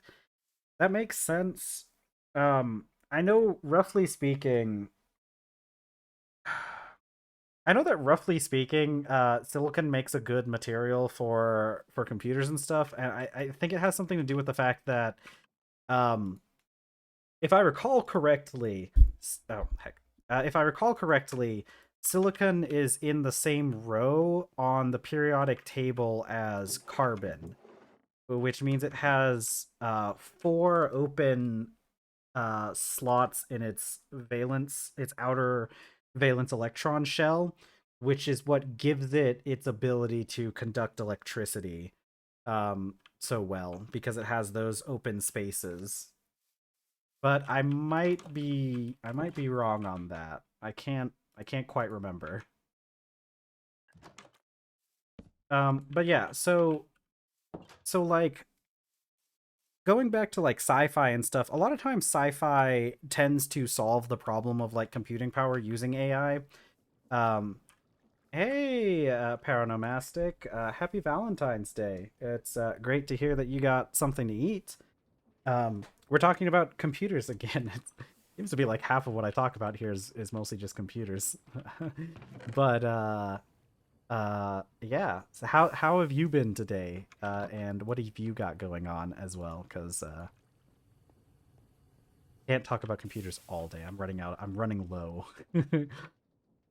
um, but a lot of sci-fi stuff uses AI as like a way to bypass that kind of stuff.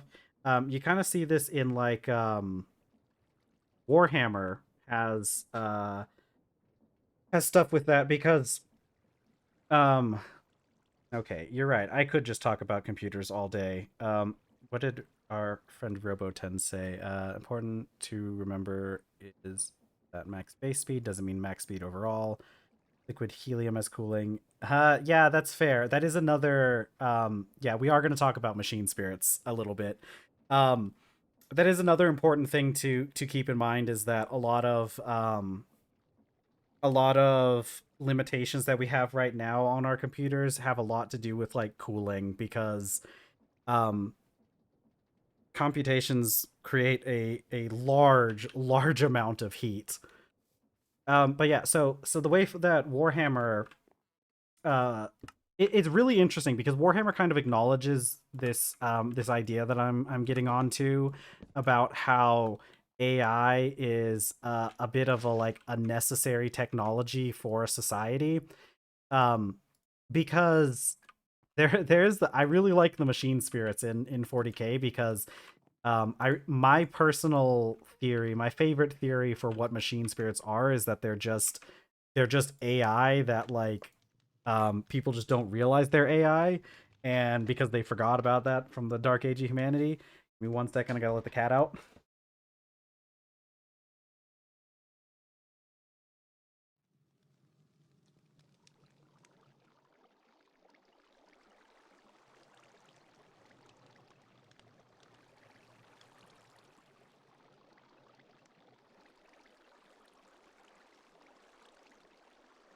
Tried to angle I tried to angle myself to help let her go out of the room, and she just meowed at me. Um, so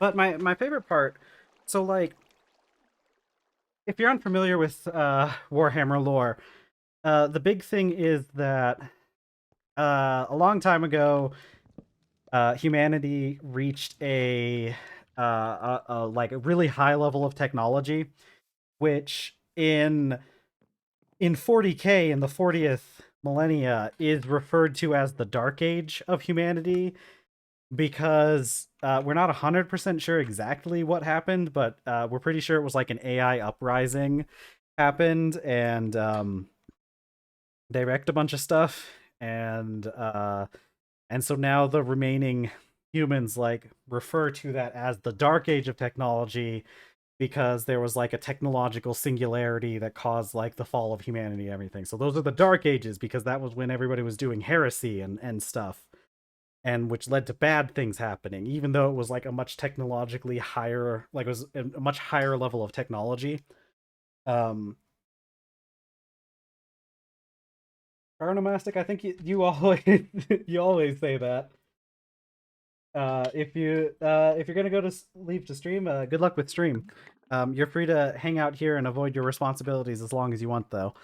Um, so so the dark age of technology happens, and um, in Warhammer, the let's see, what is it? The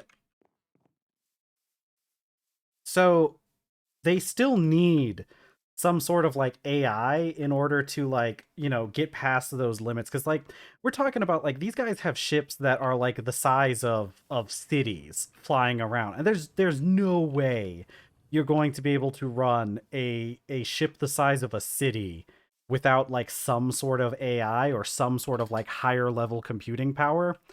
Um uh so in Warhammer 40K, they have like they use people, but like they that's what the servitors are. They take a person, theoretically the person is somebody who committed a crime or something. This is supposed to be like a punishment, but this is also 40K we're talking about, so the crime could just be not worshiping the emperor properly.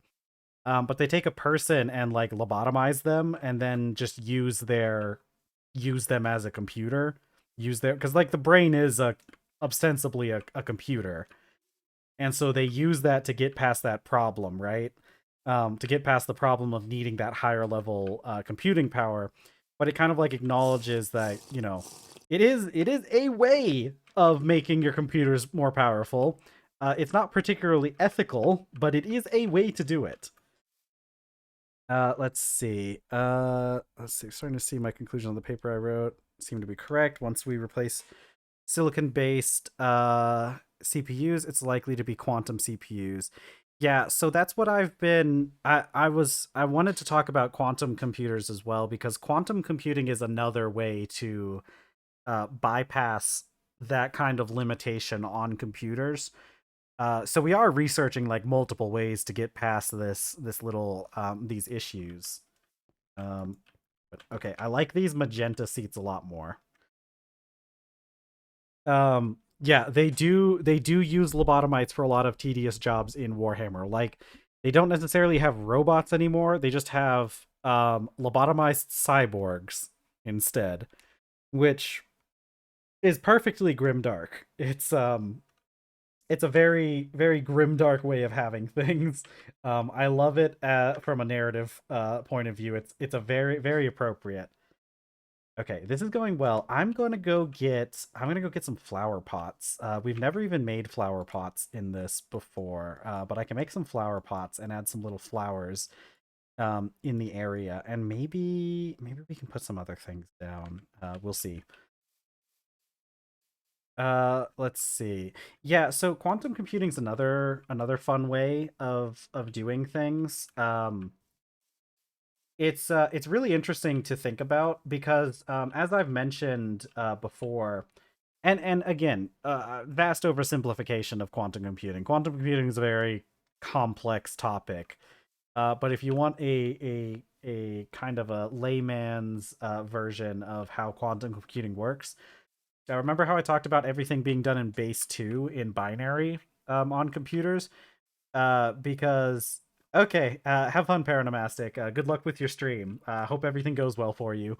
Hope your steel mines overflow. Um, so let's see. So um, everything with like binary computing runs off of simple on and off signals. It's the easiest way, and this is why, like as we were talking about earlier, this is why um like you can make computers in so many other things, like making a computer in Minecraft or like making a computer in Pokemon or anything, because the only thing you theoretically need to make a binary computer is the ability to differentiate between two different states. So that could be on or off, or like you can even get into like other things, like you could have a light that is either red or green, and if you're able to read between when it's red or when it's green, you can make a binary computer in that, because everything is just like kind of like stacks onto that. Once you have that on and off signal, you can do things like make, I think, or gates and not gates are the simplest form of gates, and then through some like crazy combinations of things you can make everything um using or gates, and you can use or and not gates to make every other kind of gate. I don't remember. I think those are the two simplest ones. Um, and then like everything else can be derived from that. Okay, so little U shapes.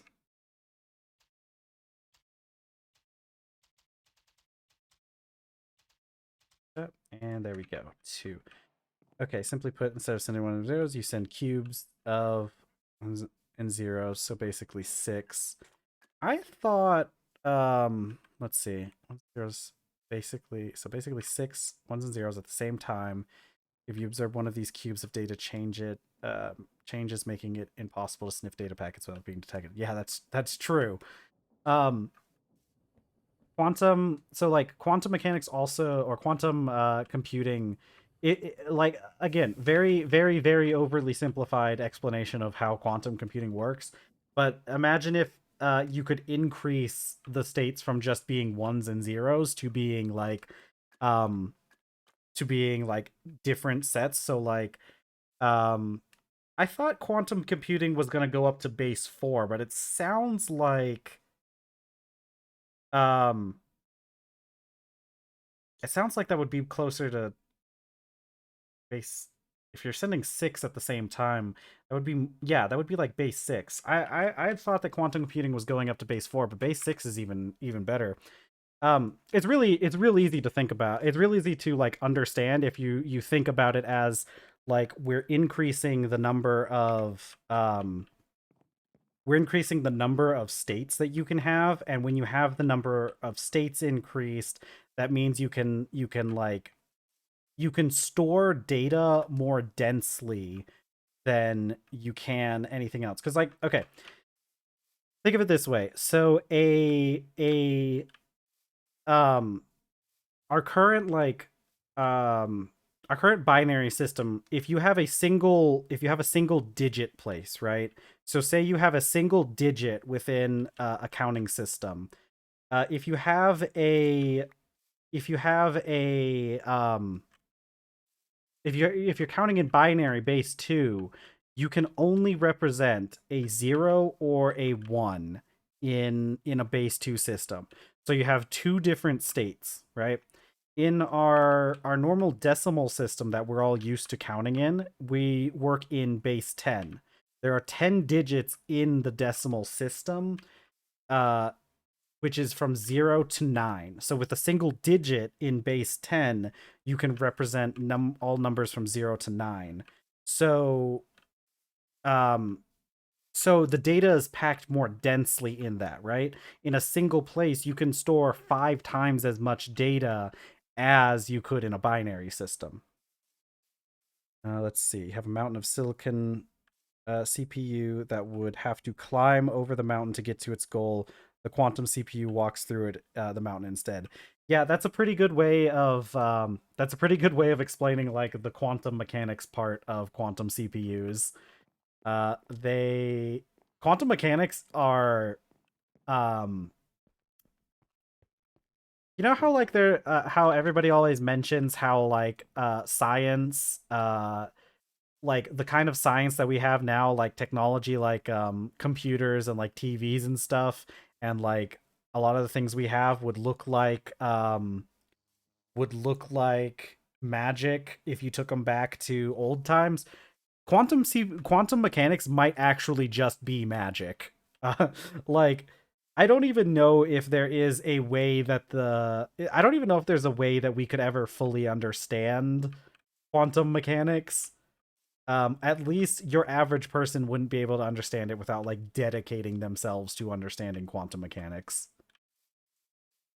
And I'm sure our friend here can explain. Will probably do a better job of explaining it than I can, because it seems like they have a better understanding of this field than I do. But I'm pretty sure that we probably would need some kind of supercooling for it. I know that one of the big things that people are looking for right now, there's kind of a bit of a hunt for what is it called?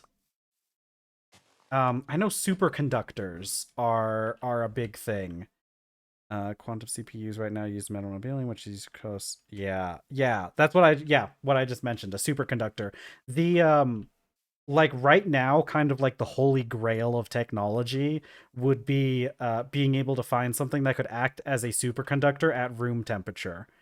If we could figure out something that can act that way, it would like immediately advance us up like several tech levels, probably, when it comes to computing power and like a lot of things. That's one of the big things that everybody's looking for right now, is to trying to find um a room temperature superconductor. Although having one that works higher than absolute zero would also probably be pretty good. Let's see. I'm trying to look for some black orchids. Ooh, that's got to be it. Yeah, there they are. They're just not in bloom right now. I don't know what they're going to. I don't know what they're going to do once I put them in a pot. So I don't know if they're going to bloom, if they stay bloomed in the pot, or if they don't. But we're gonna find out. Let's see. Yes, we could find a metal that is superconductor at room temp. It would open up commercial quantum CPUs. Yeah, that's yeah. Yeah, right now it's really crazy to think about um the way that like right now quantum computing is the same to us as like normal computing was to people like 100 years ago. Because we're like our quantum computers are just simply not feasible to use outside of like a research setting right now. you would need to have like a much bigger space and much more sophisticated technology.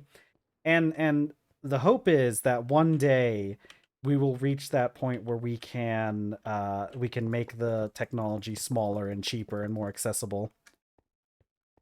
Yeah, 100 was more of a rough estimate because it's, oh yeah, you know what? I keep thinking it's later than it is. It's only 2025.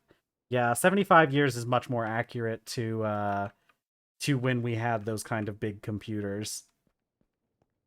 Yeah, it's kind of crazy to think about. I know like the history of computer science goes back a little bit further, but modern computer science really hasn't been around for that long. It really has only been about like 75-ish years, because a lot of that stuff got started after World War II. Um, of course, you might be knowledgeable on kind of the father of modern computing, Alan Turing, did a lot to progress computer science as a field.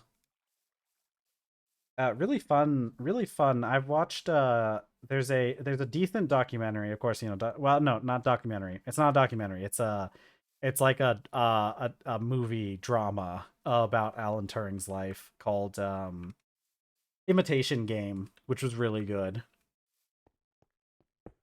Okay, I want to put a couple. Oh, you know what? Let's see. Can I put? All right, so those can go in there. What happens if I put these black orchids in there? Oh my god. Okay, I need more flower pots. Yeah, yeah. Modern computer science is relatively new. But there have been a lot of like ideas for computers like for a very long time. I know like another famous person in the, although I don't remember exactly what she contributed to computer science. She was the one who got like a lot of like, I think Boolean algebra and stuff was kind of like spearheaded by or like the credit is given to Ada Lovelace as being a big contributor to like the mathematics behind modern computer science. But like even the Greeks had pretty sophisticated machines that definitely were approaching the level of like mechanical computers. It's really interesting. It's really crazy that the idea of computers. Yeah, that sounds about right. I can never remember exactly what she contributed because most of my education um focused on the post Alan Turing computer science. But she was definitely a very influential figure in the field. Oh, there. Okay, I'm gonna get four of the sets of these little flower pots. What else did I need? Oh, I want that thing. Need what was it? Need some kind of dye for something. What was I even gonna use it for? Okay. We'll come up with it. Ooh, I could make some paint. No, there's not really a spot to put paintings. Um, but yeah, it's pretty crazy to think about like how long computing has been around, like in general as like a general concept. Uh, and it makes sense because like, you know, when you think about it, it's not like it's when it comes down to things like Boolean algebra and stuff like that. It's really interesting the way that Boolean algebra works. I had to take I had to do a couple different courses that focused on like Boolean algebra. Because like Boolean algebra is just like, imagine doing math but for if else statements, or like for not if else statements, but for Boolean statements, which are like you know, ones and zeros, writing truth tables, doing and operations or operations. What happens if you need to write out this whole um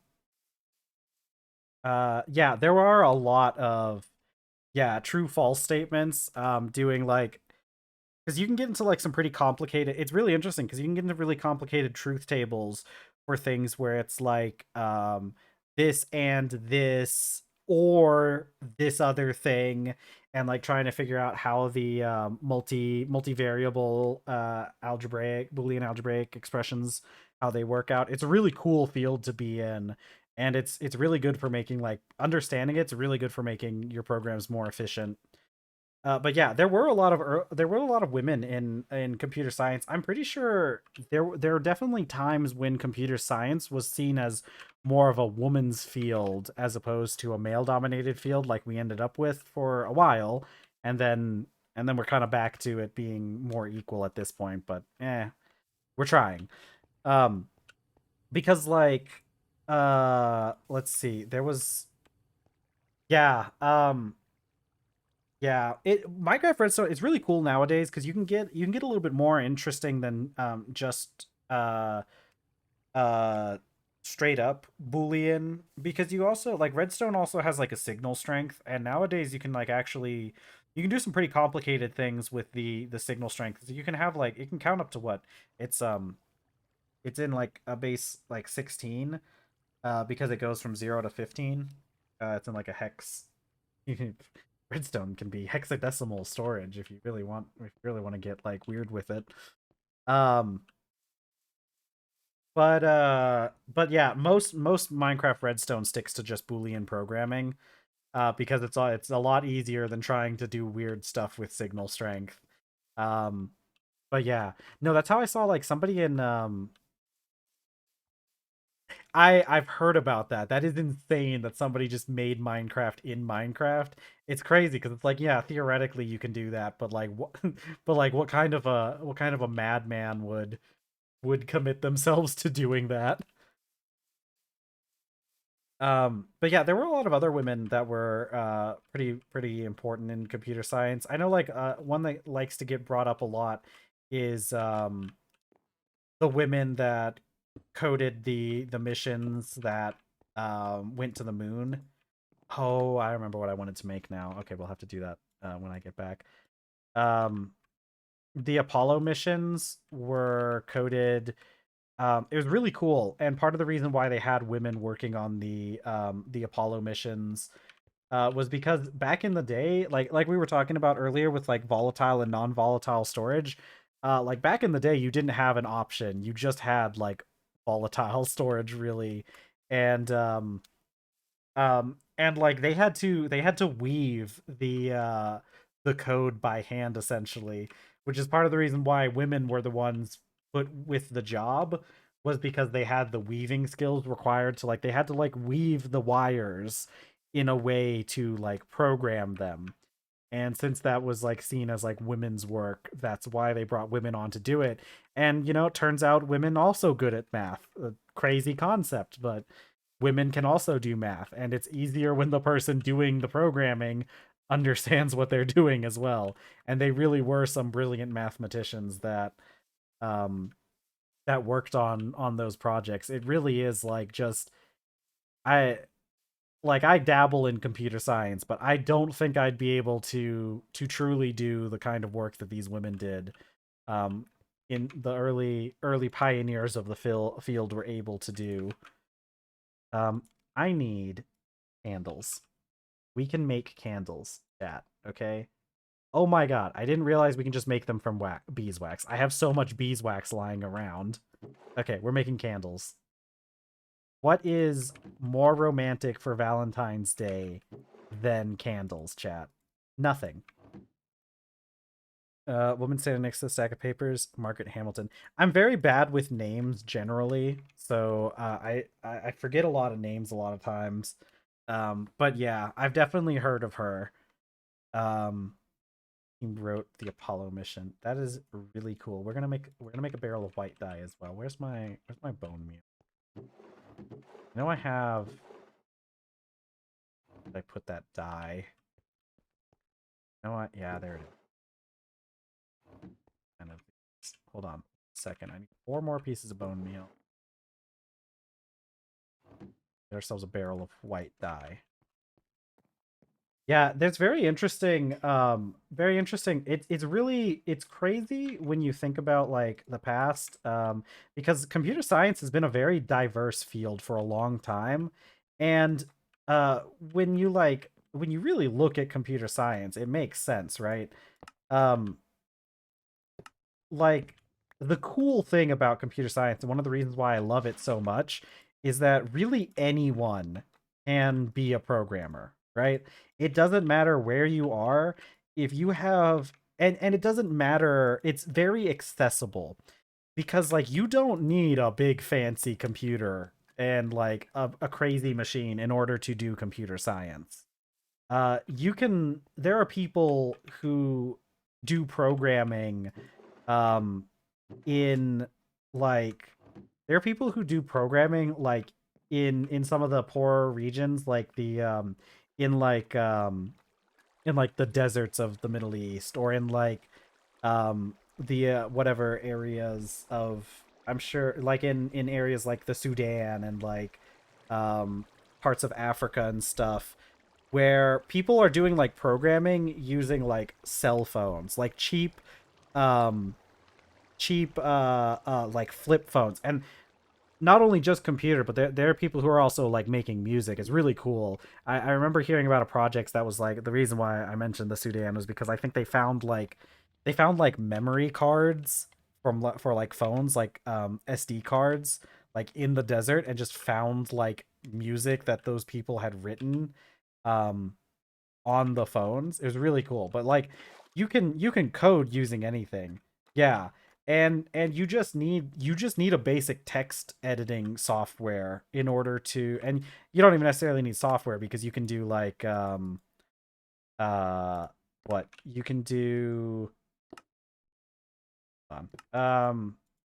you can program in like a terminal. Like any kind of terminal can do programming as long as you can do like you can program anything that has an electrical signal running through it if you want to get into like making actual computers themselves.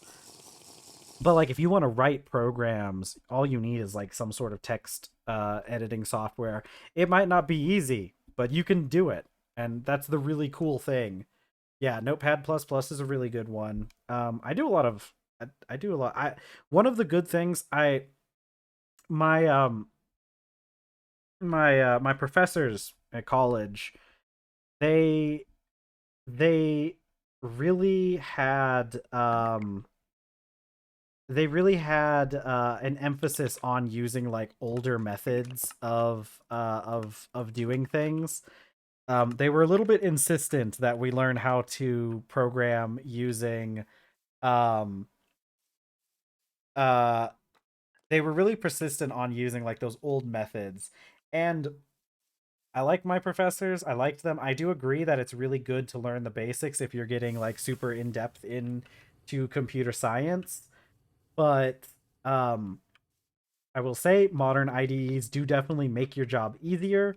But I am competent enough to just program in a terminal if I need to. I can program in Vi, which is probably the simplest one you can. Vim. I prefer Nano when I'm doing any sort of text editing, terminal based text editing, just because I like the layout better and all that. But whatever. Um, but yeah, it's really cool. It's really cool how you can do all of that, and we're going to see that later on. Like I've promised chat, you know, we're playing TerrafirmaGreg, and TerrafirmaGreg has computer craft in it. Once we get to computer craft, I'm gonna be doing lots of programming in terminal. And it's gonna be a very fun time once we get to that. Ah, yes, Lua. I actually did a whole paper on Lua in college. Um, let's see. Can I put? Oh, I can. Oh, I can't put multiple colors though. Hold on. Let's do. Do I have? Ooh, I could put some of the white candles here. I could put the white candles here. Magenta ones. Smooth you. Aha. Okay. Let's see. Can I light these with a torch? I can't. See, look at that chat. Isn't this looking good so far? A nice little romantic Nice little romantic getaway over here. These candles will burn for 10 days and not even melt, so that's great. Yeah, I wrote a paper. Um, I wrote a paper on Lua, and let me tell you, this paper was the longest paper that I ever had to write in college. I I don't I don't know why this professor made this paper so ridiculously long. Because the professor it wasn't long page wise. Like it was man, I should have, if I was thinking, I would have made us some wine for this. But I haven't even gotten into the wine making in this mod pack, so we're just gonna have to ignore that. Maybe I'll go grab us some rum or something and we can enjoy it together. Ooh, I could always make a, oh wait, I don't have basil to make a pizza. We'll be more prepared for this by next year because there's a good chance we'll still be playing this mod pack in a year. Oh god, that would be, I am both looking forward to and not looking forward to the 1 year anniversary of playing this game. Um okay. Um what was I doing before I had that mini existential crisis? Um yeah, so I had to write this I had to write a paper on Lua, and according to like the official page count, it was only like a 6 page or 5 or 6 page paper, but the professor made it like the requirements for the paper was that it had to be like it had to be like single spaced. It had to have 2 columns. So it was written more like a proper like a science paper. 2 columns. I don't remember the font size, but it was small. It ended up being an ungodly long paper on the topic of Lua. Um, it was really just like one of the most insane and like I had to use all my college paper um making uh strategies. I dragged my feet in this paper. By the time this paper was done, I was just saying things. Like I was just doing whatever I could possibly come up with to get through this ridiculously long paper. I know what I need. I need a scribing table. I'll reveal later what this scribing table is for, but I need a scribing table. I need a stupid quill. I need to learn how to make one of these things. Tempered feather. You need to heat up the sand. Oh, that's right. I need feathers. I need feathers. Okay, we gotta go find feathers. I forgot that I have some feathers. I'm pretty sure we have enough feathers to do what I want to do. Um, So yeah, I wrote this ungodly long paper about Lua. I don't even remember what like 90% of it was about, but I do remember some really fun factoids about Lua. So Lua, as you might be able to guess, it means the word means moon, um, and it means moon in Portuguese, and that's because it was written by a group of developers in Brazil, and these developers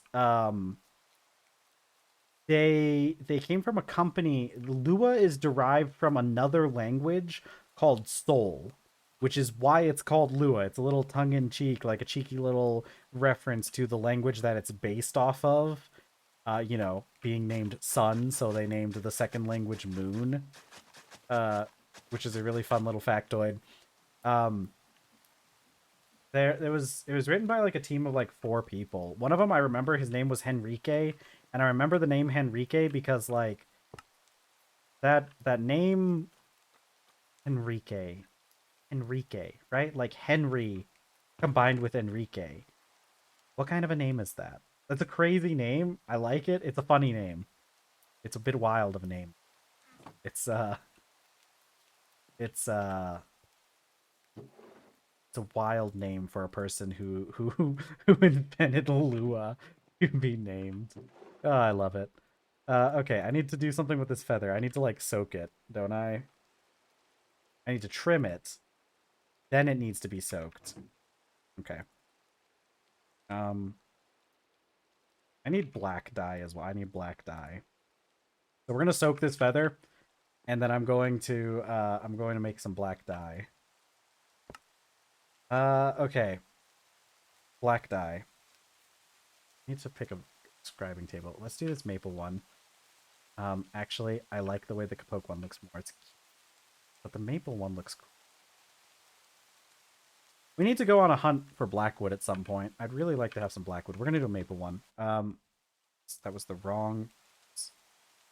Almost accidentally pinned a message because my cursor went off screen. How do I? I don't want to be clicked on any of these messages. There we go. Black dye. That's what we're doing. But I like Lua. I've done some coating. Okay, we can make it with charcoal powder. I've done some coating in Lua through okay. When I was doing some of the coding with the turtles in Computer Craft, it's a pretty functional language. It's relatively straightforward. It really messed me up for a bit though because I had gotten so used to coding in Lua, I had to do some code in Python at some point. And when I went to do the code in Python, I went to do a very standard conditional statement, and I ended it with end, and it didn't work. And I was like, well, but you end conditional statements with the end statement, obviously. But Python's just like, no, you just press enter. You'll and just bring it out of the indentation. You'll be fine. It's the crazy thing is like I feel like Lua is very similar to Python in the way that it's structured. There's just those minor differences that are going to cause you issues. All right, we have plenty of black dye now. My favorite dye that we never use. We don't use any kind of dye ever for anything aside from now. Like we've just now have been using the dye mechanics. I forgot I can stain the waddle. Oh, okay. We might have to stain it with black dye, considering black dye is very, very, very easy for us to make. Stored in here. I need a sign here that says I need more signs. I meant to make more though, didn't.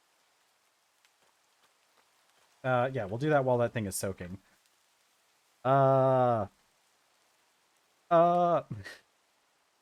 was that? What was food? I need more tomatoes.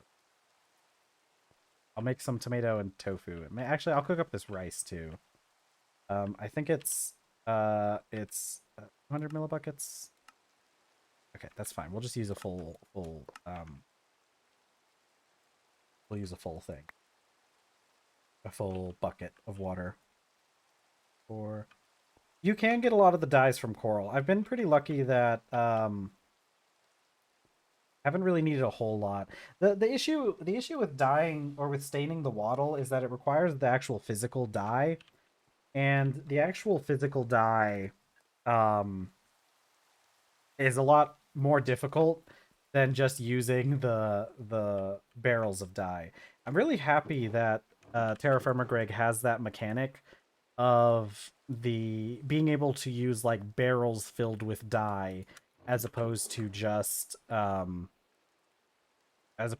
using the dye the physical item dye, because it's so much more efficient. Like we've done this, like I use 10 pieces of dye to make a full barrel of pink dye, and we've used like an eighth of it.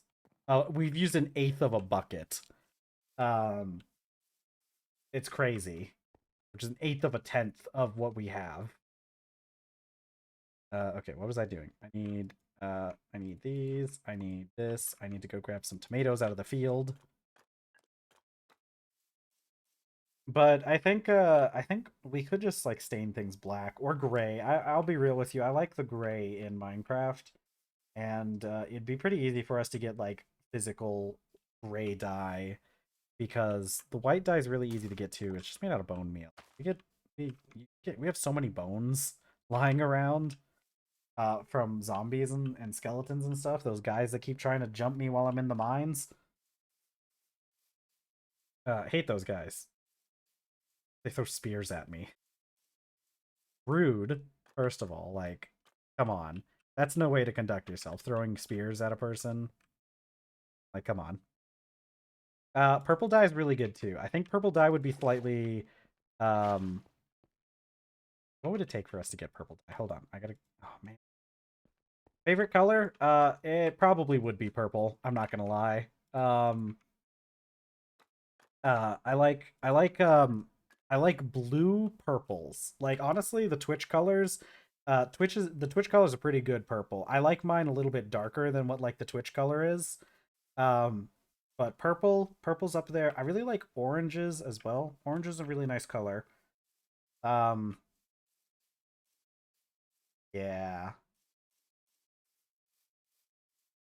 Yeah, that's mostly it. I tend to favor darker colors. So like a nice dark green. Oh, that's a good color as well. Oh, dark green. Yeah. Um, yeah, I tend to favor those darker ones. Make anything that goes well with black, which you know, it is most things. I guess I like actually, you know what? I guess I just don't like normal saturation on colors now that I think about it. I like darker saturation and like or like the I like darker tones or like pastel colors are really good too. Oh boy. I'm sure if I dug far enough I could probably find my old papers, but I'm gonna get into that right now. Um let's see. Okay. Give me my rice. Give me rice. Okay, cooked rice. Let's do two things of cooked rice, a tomato, and actually two tomatoes. Actually, one thing of cooked rice. Two pieces of tofu. I need to use this tofu before it goes bad. Let's see. Bop, bop. Log. Oops, I already had a maple log. Maple log. Then light it. Go back to paying attention to other stuff. Um, but yeah, I don't know. I like darker tone colors and I like pastel colors and I don't like the in between. I don't know if that's very helpful, but that's how it works. Uh I think Adora might understand it. I personally wouldn't, but I'm pretty sure Adora would. Or maybe. I never actually asked if you speak Swedish or not. I get a lot of people from Sweden. I wasn't expecting to be so popular in Sweden, but I'm really glad that I'm popular in Sweden. Um because Sweden is one of my favorite countries. I really should probably learn more about Sweden if I'm gonna say that, though, now that I think about it. Um, Sweden is the country that I would probably, if I had a choice to move to any country, it probably would be Sweden. Just from all the great things I hear about the country of Sweden. It sounds like a really fun place to be. Definitely sounds more fun than being in America right now, but no. I can't Twitch says I'm not allowed to get too political or else I have to label the channel. Yeah, you'll get along pretty well here then Robo because I get a lot of audience from Sweden. I wasn't expecting it, but I'm here for it. I would love to move to Sweden, but I don't know exactly what I haven't bothered looking up the immigration process. I also probably don't have enough money to move to Sweden right now. But um it's my dream. I would love to move to Sweden. um my partner and I were actually talking today that if I ever get big enough, it would be it would be a fun thing to do a meetup in Sweden because we'd really like to visit sometime too. And that'd be really cool considering I have such an inexplicably large Swedish audience. Um yeah, that's the main thing. I don't know if my partner makes a decent amount of money. Currently, I don't. um, I could. make more money if I wanted to. But currently, I am without employment, as the government would say. Um, and I've been trying. That's why I've been trying to focus so much on streaming. I would very much like to get to the point where I can support myself uh, from streaming. I'm hoping, I'm praying it'd be a nice thing. Um, which is a good time to mention that if you are enjoying the stream, you can click that follow button. The next person that follows gets to be my 10th follower, so that's a really cool thing. You know, that'd be, you could say that you were my 10th follower, and you could brag to everybody about that. Um, but yeah, I'd really like to get to the point where I'm able to support myself off of streaming, just because man, I enjoy this way more than any other kind of job that I've done. Uh the other day on Wednesday, I had to um oh, yes, there it is. That's my 10th follower. Thank you so much, Robo10. Oh my god. That makes me so happy getting 10 followers. That's yeah, I prepared myself for it. I was ready to not be caught off guard by that. I swear sometimes people sometimes people follow me and it's so out of left field. I'll be talking about something else. That sound typically scares the crap out of me when it comes on. I don't know what it is about that sound, but it I need to change it one of these days. Um woo, 10 followers. It's so great. That's a tenth of the way to getting affiliate, which is where I can officially start making money off of this. Um but yeah, like I was talking about, my I'm just gonna do a oak log. I only need to heat this sand up very briefly. Um I'm gonna need I'm gonna need some mittens for this. I think it'll hurt me if I take it off of the, because it needs to be heated up to very hot. But I'm pretty sure if we heat it up much past that, it'll melt. Um, but yeah, the other day on Wednesday this week, the first day I had to cancel stream. Yeah, I needed to be heated up. I had to cancel stream because the weather here had like messed up the internet. Um, I've mentioned before, but I'm in a pretty rural area in America, and sometimes our internet infrastructure can be a little sus at times. It and like weather can it wasn't even like that bad of weather. Like it was just really windy, and then our internet got completely removed from existence. So that wasn't fun. But man, I'll be real with you. The weather that we had and not being able to stream kind of made me realize how much I enjoyed streaming. It's not Spectrum. Um I don't know if I should fully mention my ISP, because that makes it easier to figure out exactly where I live, and considering my current income situation, um I'm with one of the better ISPs in the United States. The issue really is just a the issue really is just a what is it? It's really just the infrastructure out here. Uh, I'm in a the area I'm in is not very densely populated.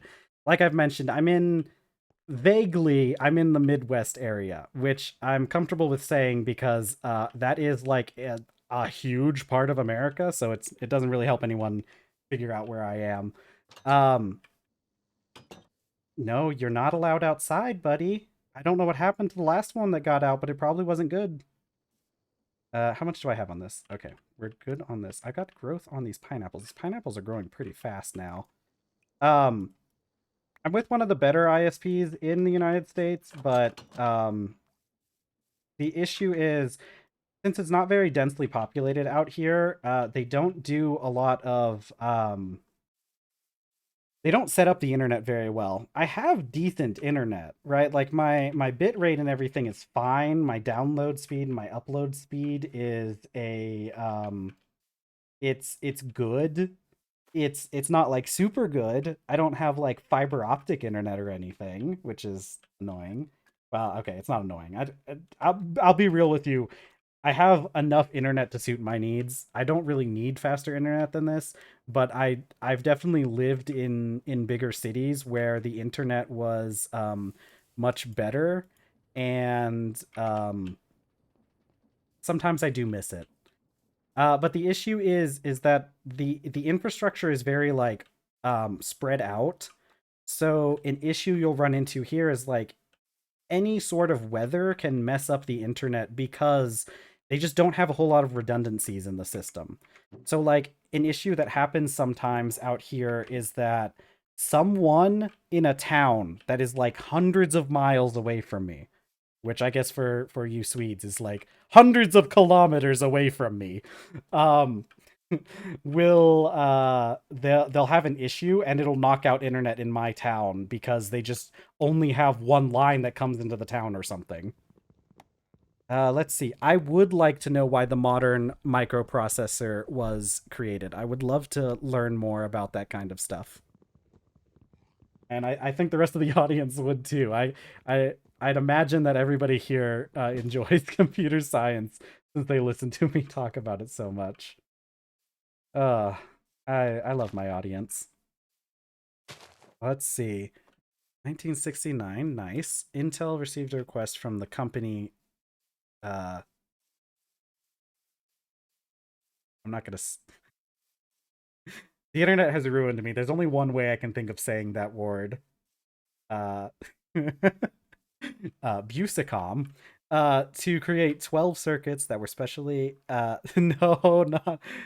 No, we can't do. um Adapted to their calculations, Intel could not make 12 circuits, but engineer Ted Hoff proposed a solution to make a single circuit with the software that could do different things, and that was the first microprocessor created. I'm not surprised, honestly. A vast majority of internet of like computing history boils down to something either Intel or I had it a second ago. Intel, who's the other big one that does everything in our country, or at least for like the old stuff. It was Intel and IBM. Um, ooh, nice. I haven't even made a single processor or a circuit yet, but we're close. If we weren't doing Valentine's Day fun stuff, we would be able to get our first circuit. But we're gonna save that for next week. Um, but yeah, a lot of stuff with computing because like America has been such a big, um, they're such an important player in realistically everything, but um, because they were such a big player in computing, a lot of things comes down to either Intel or IBM doing something, and then we get like we get what are those other things? Uh, Transistors. I think I don't remember who made the transistor, but I wouldn't be surprised if it was like IBM. Those guys got up to a lot of stuff back in the day. Why? Huh? Oh right, I haven't finished the quill. I haven't finished tempering this thing.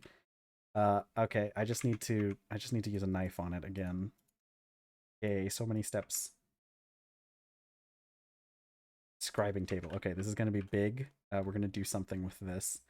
Um, we're going to put it in here. Oh, you guys don't know what I'm getting up to. Okay, let's see. Boils down to, hey, I want a multi-purpose calculator. Too complicated. Here, have a programmable circuit instead. Yeah. Um, a lot of stuff with computing gets done like that. It's really cool. because like computing in general um is a computing in general is like a very it's a very practical um it's a very practical science. Okay. All right, guys. So here's the thing. I can finally reveal to you. Oh, okay. I can finally reveal to you why I stole these rabbits a while back. We are going to be putting these rabbits in our little area, and I need names for them. So we have a male rabbit and a female rabbit. At least that's what the game says about them. I guess they can identify however they want. So we need to come up with names for them. I need to go make some name tags to name the rabbits. Hoppy and Poppy, I love that. I think we'll go with that. That's a good one. That's a good one. Hoppy and Poppy, I like that. Let's go make some name tags. Let's see. Poppy, yeah. Okay, so but big question, which one is which? I'm thinking Poppy is actually I don't know. Which one's which? Which one would be which? The boy or the girl as Poppy or Hoppy? What did I need? I need paper. Which will probably be something to do with all that papyrus I had earlier. Where did I put my papyrus strips? Oh no. Where the heck did I put those things? I had a... There they are. It's true. I mean, they're both relatively gender ambiguous names. Um, see, Poppy, I would think would traditionally be a girl's name, but like you can also think of like it wouldn't be Poppy with like a Y, but like or like but okay, but Poppy sounds like Poppy to me, which is like a male thing in like Spanish. But I think I kind of agreed having Poppy be the girl would be a good one. Is it be named after the poppy? Oh my god, do we have poppy flowers? Oh my god. God, okay. Do these grow here? If I could find... Oh my god, okay. How much? We got an hour left in stream. Um, I might go out into the jungle and see if I can find a poppy flower. Or we could take the canoe out and or the kayak out and see if we could find a poppy flower from one of the nearby areas. Yeah, I don't know if I've seen one here. I've seen the dandelions, but I haven't seen any poppies here. We need a poppy though. If we're naming one of them Poppy, like we definitely need a poppy. Okay. So let's see. 2 name tags. All right. We put our black dye in. All right, and we get our name tag Poppy and Poppy.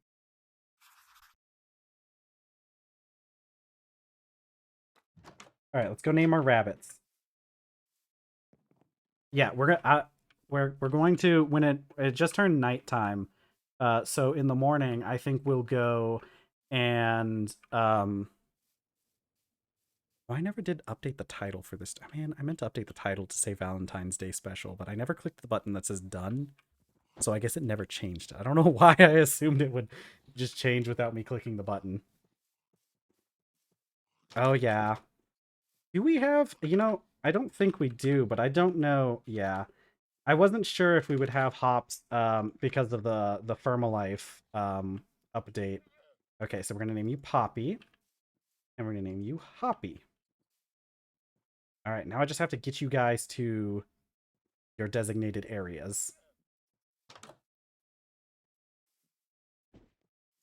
Good thing I installed the carry-on mod. It's almost like software doesn't do what you want unless you send the commands. True. True. But look, I think the computer should just know my intention. I think that should be enough, right? Like we should be at the level of technology where the computer can just like infer my intentions and and do what I want it to do without me telling it to, right? That's what AI is supposed to be about. Oh man, if only. Could you imagine if we had that level of technology? It would honestly be, yeah, it honestly would be a little disturbing to have a computer that just does things without you telling it to do something.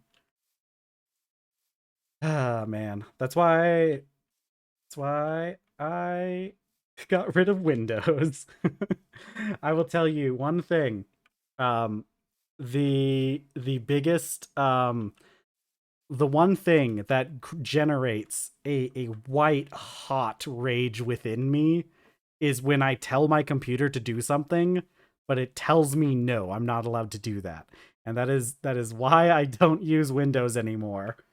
Um, because with Linux now I can just be all like, okay, I have a password. uh, yeah, that would be pretty crazy. Yeah, if you just thought, man, oh my god, mine. I'll be real with you. I don't even think. Yes, sit on the seat. Can you turn around, or are you stuck in that orientation?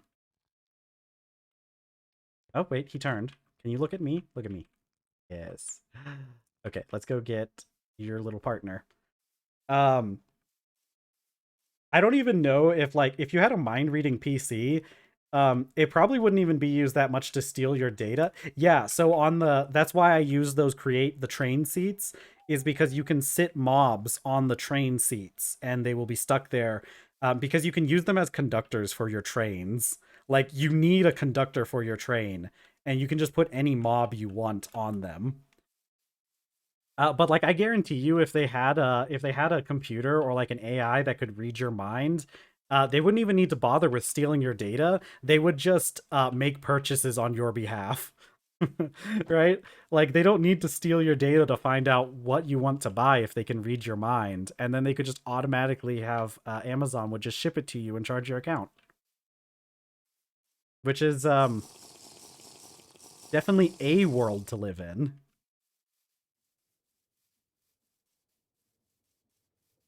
Yeah, I gotta find a Poppy. Now that we've decided to name this rabbit Poppy, I've gotta find it. It is dystopias can get a little. We can have a little interesting dystopia one of these days. Let's see. Oh, they thought about this product. Buy it. Yeah, you would have Amazon Alexa would just have a link directly into your mind and would just be able to buy things straight from Amazon and charge your account directly. And this would be seen as a good thing because it increases profits. Yeah. I'll be real with you. It does kind of suck that and I get that from like the original dystopia novels. This should have been obvious that this would be how it would be, but man, kind of sucks that the dystopia isn't interesting at all. Like we could get like cyberpunk or like edge runner cool cyber dystopia where everybody's fighting against the man, but more realistically we'd end up with like there was like episodes of Futurama that had stuff like this with that one episode of Futurama that made fun of Apple and like the iPhones. I don't remember what they called it. I think they did call it an iPhone, but it was like it went into your eye. Yeah, exactly. Man, we don't even get any of the cool stuff with the dystopias. Where's my transhumanism? We can't even have boring transhumanism, like mundane transhumanism where you just be like um you just change yourself to be a different kind of already existing human. I want to like install hydraulics into my arms. Ah, look at him. Oh my god. I'm going to cry. I've got to go find a Poppy now. Most interesting dystopia must be the book Mortal Engines, where cities eat other cities. I'm not familiar with that text. Maybe you could enlighten us a little bit. We do also talk about books pretty often on here, so and dystopias. We talk about like weird topics here, don't we?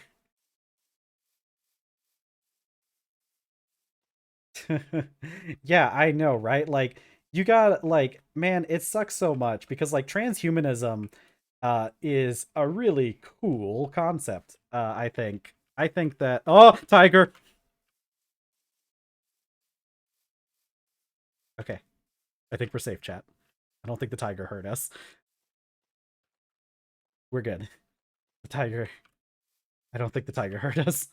Um I think transhumanism is really cool. When I play whenever I play RimWorld, I have lots of I I've been trying to go away from it because like transhumanism, the meme for your ideology in RimWorld is like kind of overpowered, and I've been trying to get away from it just because I don't like doing the exact same thing every single playthrough. But that kind of transhumanism, super cool. Uh I don't think I would enjoy the like as much of the 40k transhumanism as if you have like the Adaptus Mechanicus, like replacing your limbs with metal stuff, you know, the strength and certainty of steel. I think I'm a little bit too vain to be okay with that. Um but if you could get like the transhumanism where at least I could like look like I'm a normal person but have um like I like the ones where like you look nominally human but then like things like pop out of your arms. I'd be cool with that. Yeah, having a robo body to just like change cuz like man, you could do so many cool things. Like you could just like change your hair color and style at a whim or like your eye color and all that stuff. Mortal Engines is about an apocalyptic world where all the cities have been converted into giant vehicles, fighting over resources and destroying other cities, turning them into resources to keep their own city alive. It's basically Snowpiercer, but if there were multiple trains that went around eating, and the Snowpiercer just went around eating the other trains. That sounds pretty cool. That definitely makes some sense and has a pretty good that's a pretty good basis for a story, I think. Because you kind of think about like um a lot of like conflict tends to be over resources. And so um like it's really cool having the idea of like cuz like most of the time you just put down a city next to the resources that you need, but like what happens when you tap all of the resources in your local area, right? Like once you do that, you're going to need to like find more resources. And like traditionally you just kind of do that by going somewhere else and taking their resources. But what if you just picked up the whole city and pushed it somewhere else and then waged war that way? I think I've definitely heard people bring up the concept of mortal engines before, and I'm not sure if it is the exact same thing. Um, but uh, it sounds really cool. That sounds very different, and despite probably not being a dystopia, sounds less fun than the dystopia one.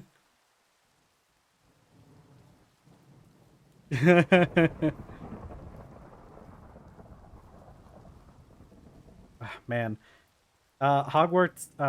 Listen, this is another one of those things where I was mostly just being an edgy little teen when or not teen. I guess I was a lot younger than a teen when Harry Potter came out.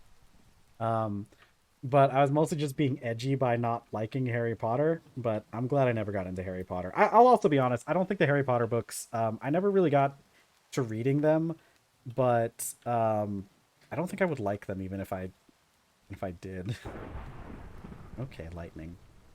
Please stop.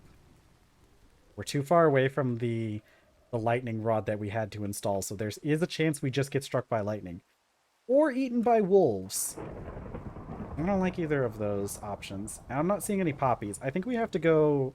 I think we're gonna have to go further north for poppies. I know there's islands out in this direction, and we might check them to see if there's any poppies.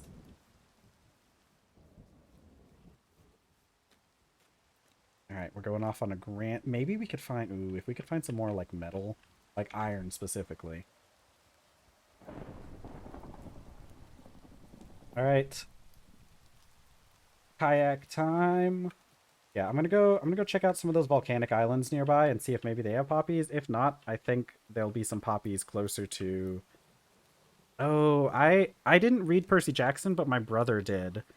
Um, I've heard it's really good. I heard the movie wasn't that good, but it was okay. Yeah, I never really liked. I didn't really like a whole lot of the concepts in Harry Potter, anyways. I don't know. It just never really seemed super interesting. I remember. Oh my god, I could tell you a story about Harry Potter though. Um, so when I was a kid, um, I think it was one of the ones like Harry Potter, like Order of the Phoenix, I think. And the only reason I think that that's the movie was because is because there was a phoenix in this movie, and I'm pretty sure there's a Harry Potter movie named Order of the Phoenix. So I'm pretty sure that it might have been that one. Um, so a friend of mine, they invited me out. There was like a it was like a drive-in movie theater too. And I think it was because my friend, like his sister or something, wanted to watch the movie, and my friend just invited me out to watch it because, like, you know, it's fun to hang out with your friends. We didn't even watch the movie that much. Like most of the time, we spent like going to the food court or whatever was there. I had a little food area there. Um, but I very vividly remember this one scene in that movie because so as far as I can remember, and again, I might be butchering this, but in this movie, um, Dumbledore has a phoenix, right? And and oh, that's a crocodile. I'm glad you're nocturnal. I didn't know crocodiles spawned out here. Um, so so Dumbledore has this phoenix, and the phoenix dies, right? This scene, there's a scene where the phoenix dies. Harry and the crew are hanging out with Dumbledore, I guess. And they're in his like office or something. And Dumbledore's pet phoenix dies. And Harry Potter and gang, like Hermione too, who Hermione should definitely know better. But like they're sad about this, and they look to Dumbledore and they're like, Dumbledore, I'm so sorry that your pet phoenix died. It must be so sad for you to lose a pet like that. And I'm sitting here listening to this, and I'm like, what do you guys mean? It's a phoenix. It's coming back. That's what they do. Like, you guys live in a magic fantasy world. You should know what a phoenix is. Normal people know what a phoenix is and what a phoenix does. Why are you guys upset at this phoenix? It's just gonna come back, right? And lo and behold, by the end of the movie, the phoenix is back. Like, I don't know who could have seen this coming, that the phoenix was going to come back from the dead. But apparently Harry Potter and crew didn't know this. And that's like my only memory of anything to do with Harry Potter. I have no idea where I'm going, by the way.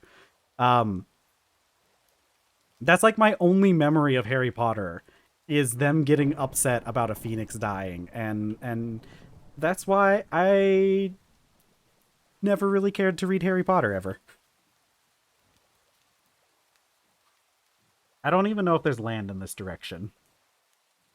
Yeah, I don't. So, okay, that island that we've been living on is an island. I don't even know what direction I'm going in. Let's go back to the islands. I don't know if there's land in this direction in any appreciable amount of time. I think we need to go to a slightly colder climate for poppies. I have never seen one in my jungle. Yeah, we could go find the One Piece. It would only take us like 2,000 episodes to find the One Piece, but I'm sure we'll find it eventually. Um, I need to figure out which direction I'm going. I can't see the sun, so I don't know which direction I'm going. And I turned off the things in the F3 menu that can tell you which direction you're going, so we can't use that either. We're real survivalists in this world. But that island that we've been on isn't where we spawned. I spawned more to the north because we moved to the island in order to because it was nicer. I liked it more. The island has been kind to us because the soil has over 40% hydration, which might not matter considering we're probably going to have to start growing potatoes, and potatoes don't. Wait, I can just grow potatoes in. No, we'll stick with tomatoes. I like tomatoes. Not in real life. I like potatoes more. Oh my god. I didn't even mention that today I made a baked potato. And it was actually probably the first time I've made an actual baked potato. You know, for some reason, I kind of just forgot that you can just bake potatoes. Isn't that wild? Um, I've always like whenever I eat potatoes, I typically fry them or mash them. And I kind of forgot that you can just bake them like in the oven. And it works out better because the we might have to wait. We might have to make finding a poppy be a longer term goal.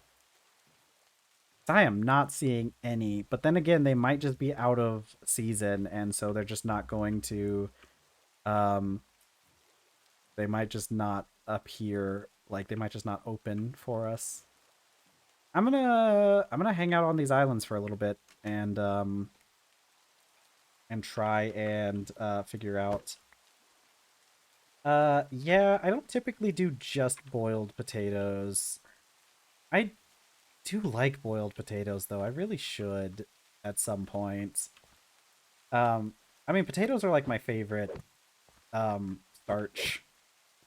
So I love potatoes. I just for some reason it never occurred to me that you can bake them. But it's better. It's better for me if I bake these potatoes because I don't know, I don't know what's going on. But God, this is so cool. This is why I wanted to climb up here. I kind of expected this to be a giant caldera. Look at how neat is this?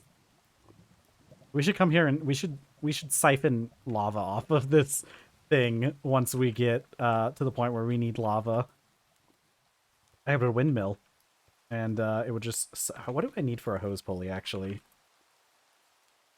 It should be simple. Oh, it's the thin rubber sheet. I can't make those yet.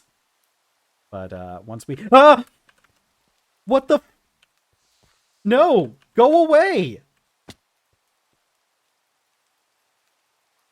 Okay. Maybe we should leave. Maybe we... Maybe we do leave this island. Maybe I don't like this place anymore. Yeah, yeah, burn. Burn to death. Okay. Anyways, um, yeah, oh, man, it's not a good time to be arriving back at the island. It would be I why did that crocodile climb a volcano to try and kill me? That seems very unnecessary. It's like extra hater levels. What is that? Is that just lava? That is just lava. Okay. Anyways, let's see. Ever boiled potato when baking them tastes so much better. I don't know. Boiled potatoes, um, they you can make good boiled potatoes. It depends on the kind of potato that you have, though, and that's what I was trying to get at before I almost got jumped by a crocodile. Um, but uh, it depends on the kind of potato you have, and like here in America, I don't know what's been happening. Um, our food has been our food has been progressively getting more and more questionable as the years have been going on, which I feel like is an issue that maybe is worth talking about, but for some reason no one really wants to. Uh, and one of the ways that has manifested is potatoes have been getting worse. And I don't know how. I don't know how you mess up potatoes. They grow on the ground. That's it. But like it's been getting progressively more difficult to get decent quality potatoes at the store. And so like I really like the Idaho potatoes. Or like the yellow like gold potatoes. And like gold potatoes are pretty good boiled. Those are like nice and buttery. I don't know if the genetically modified stuff has anything to do with it, honestly. Um it right now it's just kind of because they keep removing the restrictions and like quality control on foods here in the United States. And yeah, that has a lot to do with what's going on.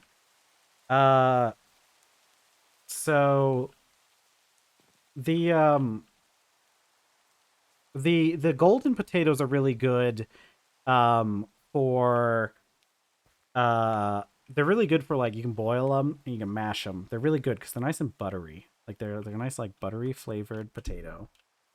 And so they work really good by themselves. And they're really good for frying too.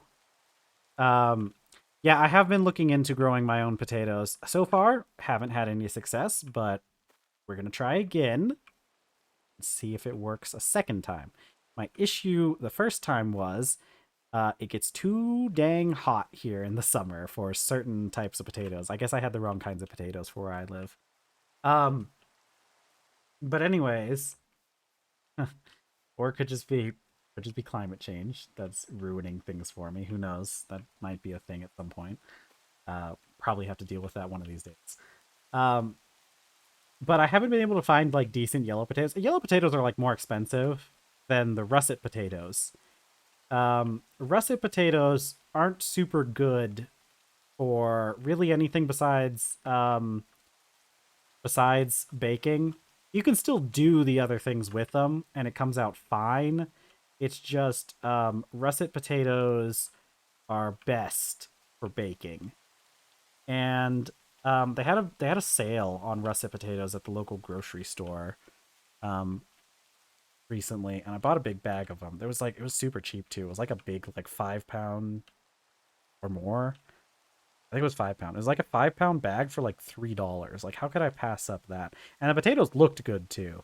That's another issue. That's why I say like the quality control thing is what's really causing it. Is because like you'll get potatoes at the store nowadays, and they'll be like half of them will be have cuts in them, and have started rotting or have like really bad spots on them, and it's gross. I don't want that. I don't want that in my I don't want that in my potato or in my body. Uh But what is it? I got the bags of russet potatoes, and this was my first time like actually baking a potato, because I had just never considered that you could, and it came out really good. I wrapped it in foil. I rubbed it in some oil, some salt, and some pepper, and I put some garlic in the foil with it so that the garlic could roast with the potato, and it worked really well. And I'm glad that I realized that turns out you can tell when a potato is done by using a thermometer, the same way you can use with meat. And I have a pretty nice meat thermometer that I use, um, and so I just use that to check the temperature on the potato, and it came out perfect. It came out so good. A little bit of butter, a little bit of sour cream. It was delicious. It was like so good. And it was so easy to make too. I don't know why I haven't been doing this like my entire life.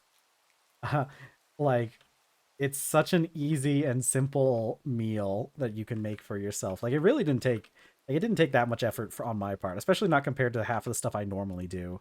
Like you know how much effort goes into making mashed potatoes compared to making a baked potato? It's so much easier. Okay. I think we might have to give up on the idea of like finding a poppy. I'm gonna look around a little bit more and see if I can find it, but I think we're gonna have to give up on that idea for a bit, and we might add that to the list of things that we can do. Is eventually we'll find a poppy to give to Poppy, so that Hoppy and Poppy can have their beautiful little date. I'm gonna go. Wait a second. Hold on. Uh, exposure. I don't think I can make these. I can. Oh my god. Okay, okay. Here's the thing. TerrafirmaGreg comes with this mod called exposure, in which we can take pictures. Oh wait. No, can I make Okay, I can make the foil. Okay, can I make the gold foil? Yes, okay, okay. We can make this foil. Okay. Here's what we need to do. We need to make ourselves a camera. We need a camera. We're gonna need a light room, which should be easy, yeah. And we're gonna need I want some colored film. Okay. Don't exactly know how this mod works, but we're gonna try and find out. Okay.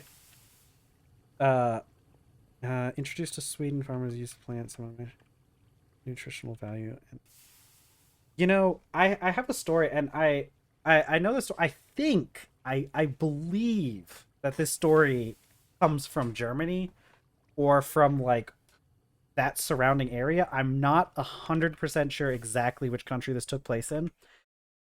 Um, but there's a story that goes a person there was this guy who was like he was like some kind of minor nobility, like a duchy or something, an earldom. I don't really know how I don't really know how a lot of that stuff works. So okay, we have our man, I don't do I have enough iron ingots for this? Um so this guy who was in charge of this area over here, he was like he he found out about potatoes, and this guy loved potatoes. Instantly this man falls in love with the humble potato. um and so he sees these potatoes and is like, potato is the solution to all my problems. All of my peasants can just survive off of potato, right? It's such a great little vegetable, starch, fruit, whatever potatoes count as. It's such a wonderful plant, and my people will be able to sustain themselves off of the humble potato. Um, so he tries to introduce potatoes to his people, and his people see this plant that looks like deadly nightshade, because that's what potatoes are. They're a derivative of nightshade, same as like tomatoes. It's in some way, I don't know how closely related they are, but in some way that they're a derivative of nightshade. And so the people, they don't want to eat these potatoes. They think they're poisonous. They think their leader here, or their whatever, their landlord, is trying to poison them with these deadly potatoes. And so the guy decides that in order to get his people to appreciate the value of the potato, he's going to have his own private potato garden, and he's going to put all his potatoes in there, and he's going to keep them away from the people. And he even like told his guards or whatever to guard this potato patch. And he told them all, don't come in here. Do not come into my private garden. Do not eat my delicious potatoes that are in my private garden.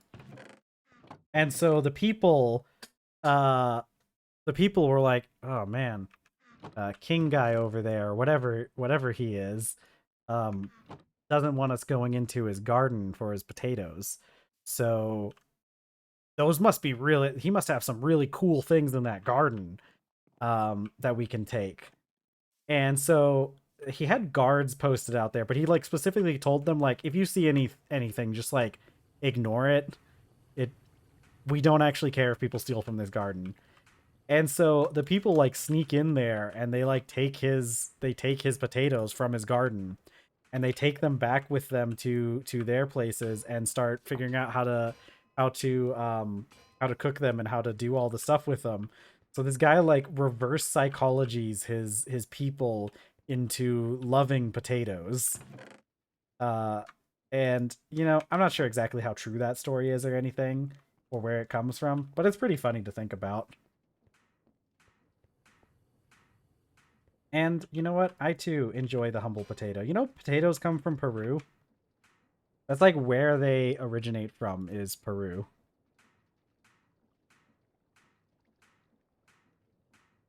Oh, I didn't realize. Oh, I didn't realize we could make these with the alloy smelter, and if we have just one, we can just make unlimited ones, right?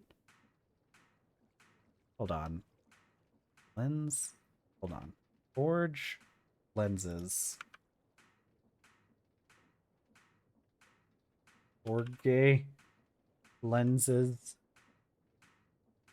Yeah, see, I don't think these count. These ones count though. What are these? Glass lens. Okay. All right. So um we can't make we can't make these lenses yet. No, we need a lathe in order to make the or a chemical bath in order to make the lenses that we can use to in the alloy smelter. Yeah, the Spanish brought back potatoes. One of the few things that they brought back that was helpful. I mean, I guess they brought back a lot of helpful things. It was a really fun, it was a really fun story. You guys know the story about the fall of Tenochtitlan and the Aztec Empire? It's kind of a comedy of errors that happen. It's kind of funny if we remove the, you know, if we just ignore the implications of what happened. Um, but it's a really funny story. I remember learning about Cortez and the things that he did. So Cortez, the funny thing that I didn't really realize, um, the funny thing I didn't realize about Cortez is he didn't necessarily have like permission to do half of the stuff that he did, uh, in Mexico or in what would become Mexico. Um, so Cortez, he was good friends. He was good friends with the governor of Cuba, what would become Cuba. I think it was Cuba. I think it was Hispaniola. It was either Hispaniola or Cuba. I think it was Cuba. He was really good friends with the like the governor there, and he had like gotten this idea that there were how many of those did I need? Two? Okay. I didn't need to do two rods then. I only needed to do one. I wasted one of that's okay. Rods can be used for other things.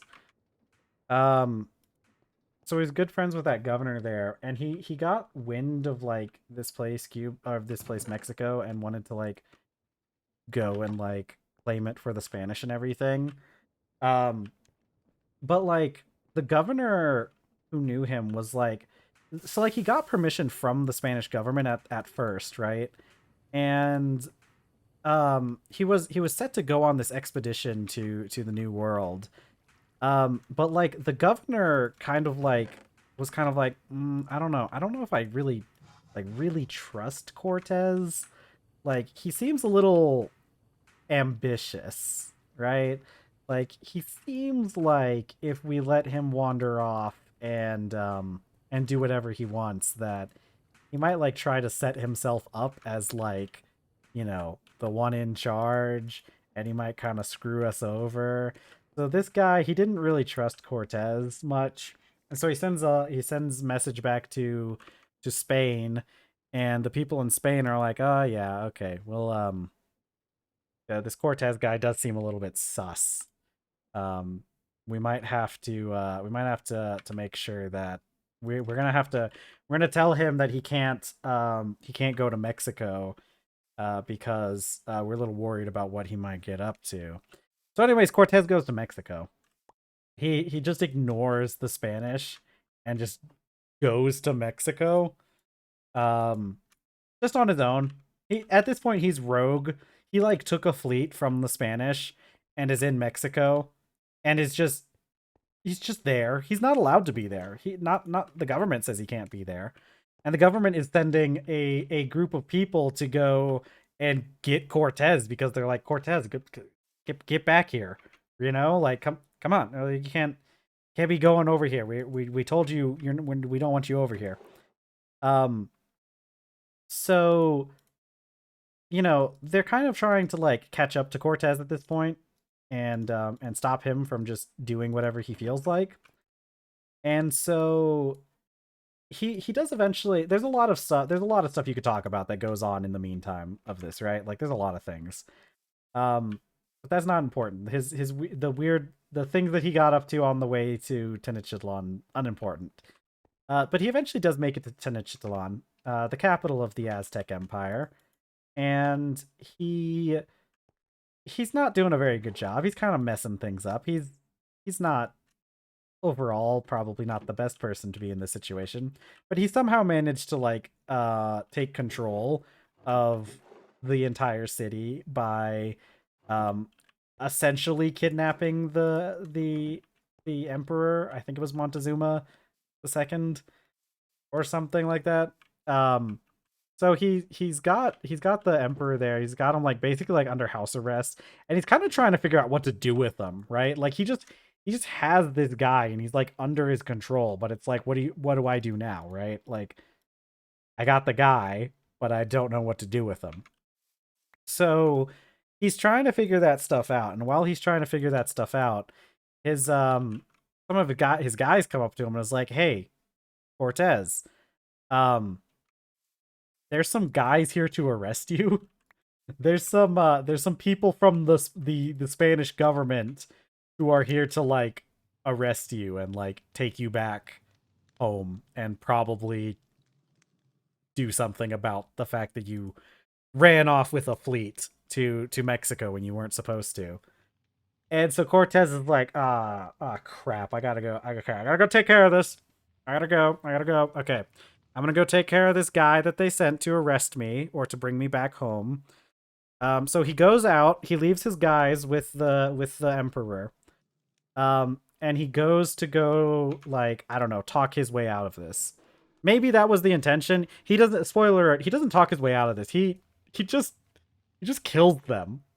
Like the people that showed up, like these are Spanish people that showed up to like basically arrest him because he's here to he's here breaking the law, like Spanish law. So they're here to arrest him and he just kills them. Like he just he just has his guys kill them.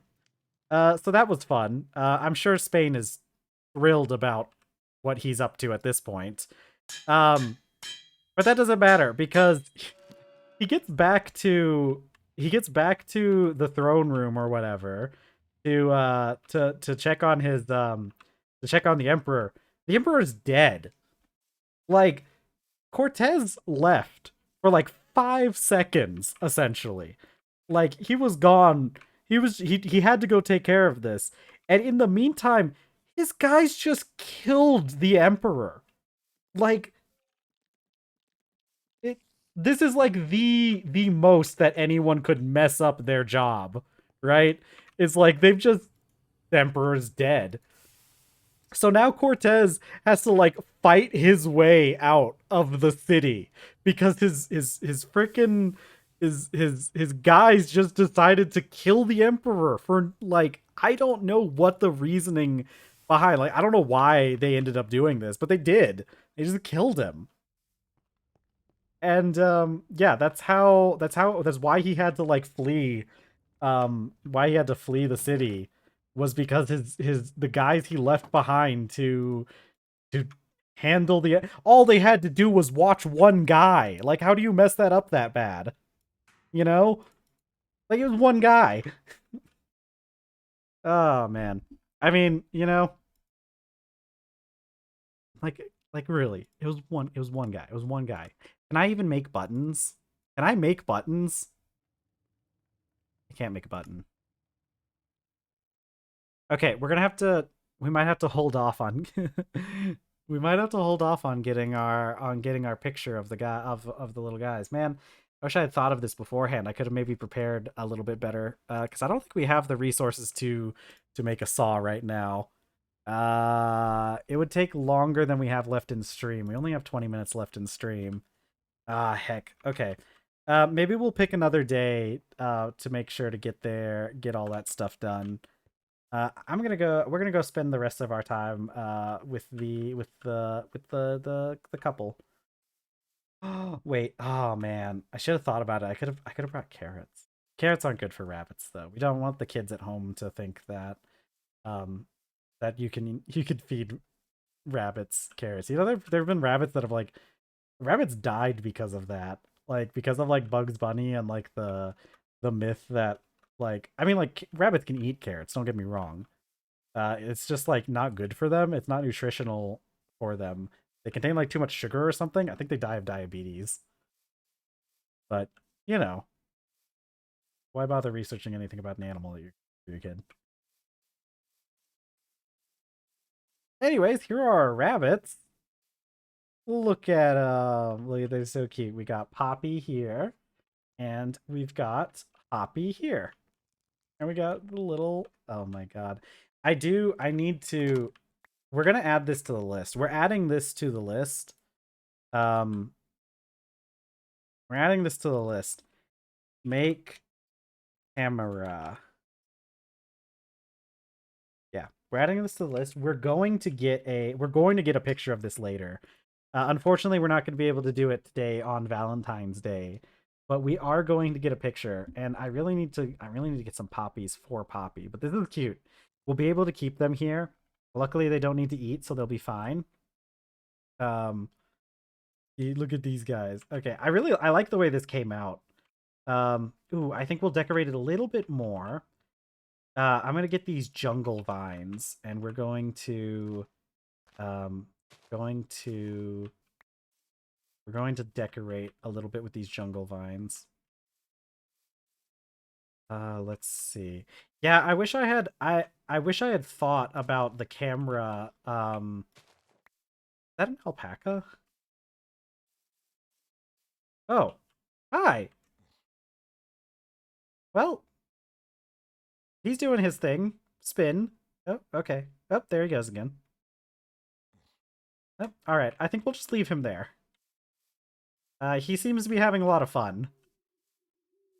I wish I had thought of the camera thing earlier. I really did like just think I really did like just remember that that the camera exists in this mod pack. If I had thought about it earlier, I probably could have prepared a bit better and had can I make this go down? Can I only do that if it's grown. Hold on. No, because if I break the block that it's wait, actually okay, hold on. Let's see if I put that there. Is this going to get rid of that? Yes. Okay, cool. We're gonna decorate with some fun jungle vines. Yeah, I know. It's pretty cool out here, isn't it? You like what I'm doing with the place? I know, it's better than being stuck in the baby room for eternity like I had earlier. Okay, that just removed the orchid. Okay, I can remove the flower pot for a second.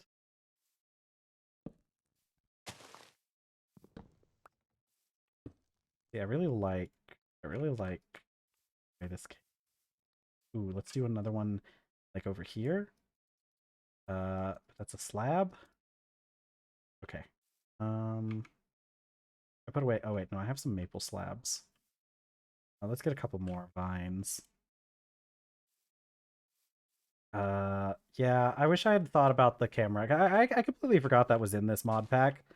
Um, and it'll be really cool because what we can do is we can get a picture of the romantic couple, and we can hang it up somewhere because we can make a picture frame.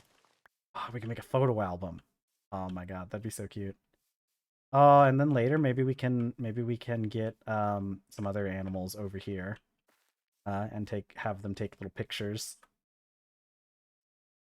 Let's see. Okay. All right. I'm going to simply break this. Oh wait, no, I don't think I can put. I think I can put vines crawling down that spot. Just because if I break the slab to replace it, it's going to break the whole thing. Okay, but I like the vines. Oh, look at these little guys here. I'm gonna scooch past you guys, and I'm gonna sit here. Oh, look at Can I? What is it? F1. Look at these guys. Oh, they're so cute. What's it for screenshots? F2. Yeah. Okay. Isn't this great? We can spend our last 15 minutes here talking about stuff, plans. We got, let's see. We've made a lot of progress this week on our on like actual progression. I think next week we're going to have we're definitely going to have uh we need to get to the point where we get the circuits. We're going to be breaking into low voltage age. We're going to start using electricity instead of steam power, which is actually just steam power with extra steps, but forget that. Um so we're going to be working on low voltage stuff, and let's see. Maybe we should set some sort of goal, a more specific goal. Can I still bring up? Oh, I can still bring up my inventory. Um, we're gonna need some sort of more specific goal for most of next week. So let's look at our progression and see what we can do. Um, okay, is this the quest that starts a lot of different machines? So I'm thinking, right, we get into electricity. We're gonna need our generation, right? We're gonna need steam turbines. Okay, 2 steam to 1 EU. I think we'll still be able to be fine. Okay. All right. We might have to expand. We might have to do a couple more things with the oh, well, we're gonna need a spot to for generating electricity. Maybe we'll um EBF is the ultimate goal for LV, but you're going to want a lot of LV infrastructure and utilities before that. Yeah, so obviously we're going to need a steam turbine, and that's going to be one of the first things we're really going to make, because it doesn't matter what machines we make if we can't power them, right? Uh, ooh, we're gonna have to. Yeah, we're gonna have to do a lot of things, aren't we? Oh man. I think what we're going to do is we might take that section where the old farm was, where I have the bee breeders, and we might consume that to start moving. What I'm thinking is we have that little building now where we have our machines, but I wonder if that's going to be big enough, or if we should just consume that building and add if we should just take that building and turn it into like electricity production, and then build a bigger building for like the actual machines and stuff. Maybe we could like start separating things out into rooms too. That'd be kind of neat. Um but let's see. So I'm thinking yeah, I'm just wondering if we should like focus on switching over now, or if we should wait and like keep that room for something else, because we're going to need a place for like the actual electricity. What I could do is we have that we have the building that's generating, well, realistically we're going to need a much bigger room for steam generation. So maybe what we do is we expand that area where we have the steam generation currently, and the coke oven, and expand that to be more electricity generation, and maybe make a bigger, like a proper room for both of those. And we can keep the machines in the place where they are for now, and just instead of steam we'll run electricity to them. Because like one of the first things we need is probably the wire mill. I think oh, okay. Yeah, we're going to be ending stream here real soon, so you're not going to be missing much. Good night. Have a wonderful night. I hope your Valentine's Day was good. Have a wonderful evening and night or whatever. It's daytime over here, so who knows.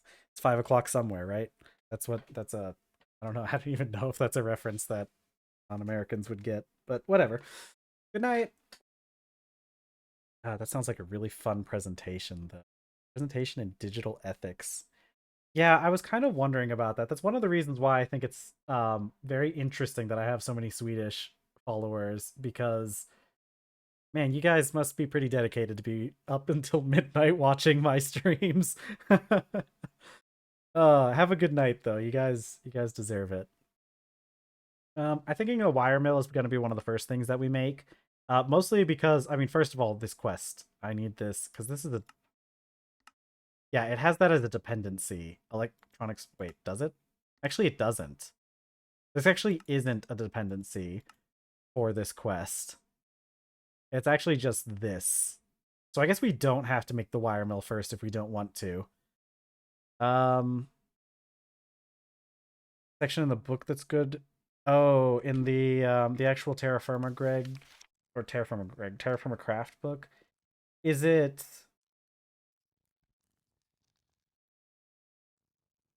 where? Here? Ah, I remember reading about this. I remember, it's crazy because I, I kind of skimmed through this. I must have not read it very well because I didn't even know about the colored steel thing until you told me. Let's see. We do need the steam generator. Mixer would be a decent one for making colored steel cheaper. Um, ooh. Runs twice as fast as a pure electric one. Whether that's worth the bother for it is up to you. That'll be cool. We'll get the basic mixer. I think the basic mixer is going to be one of the first things we get. I don't know about so this thing can turn cast iron directly into wrought iron, sand into glass, copper into annealed copper, which I don't know what we use that for. Um but we do need the electrolyzer or the centrifuge in order to get the oxygen. So I think arc furnace is probably going to be one of the later steps.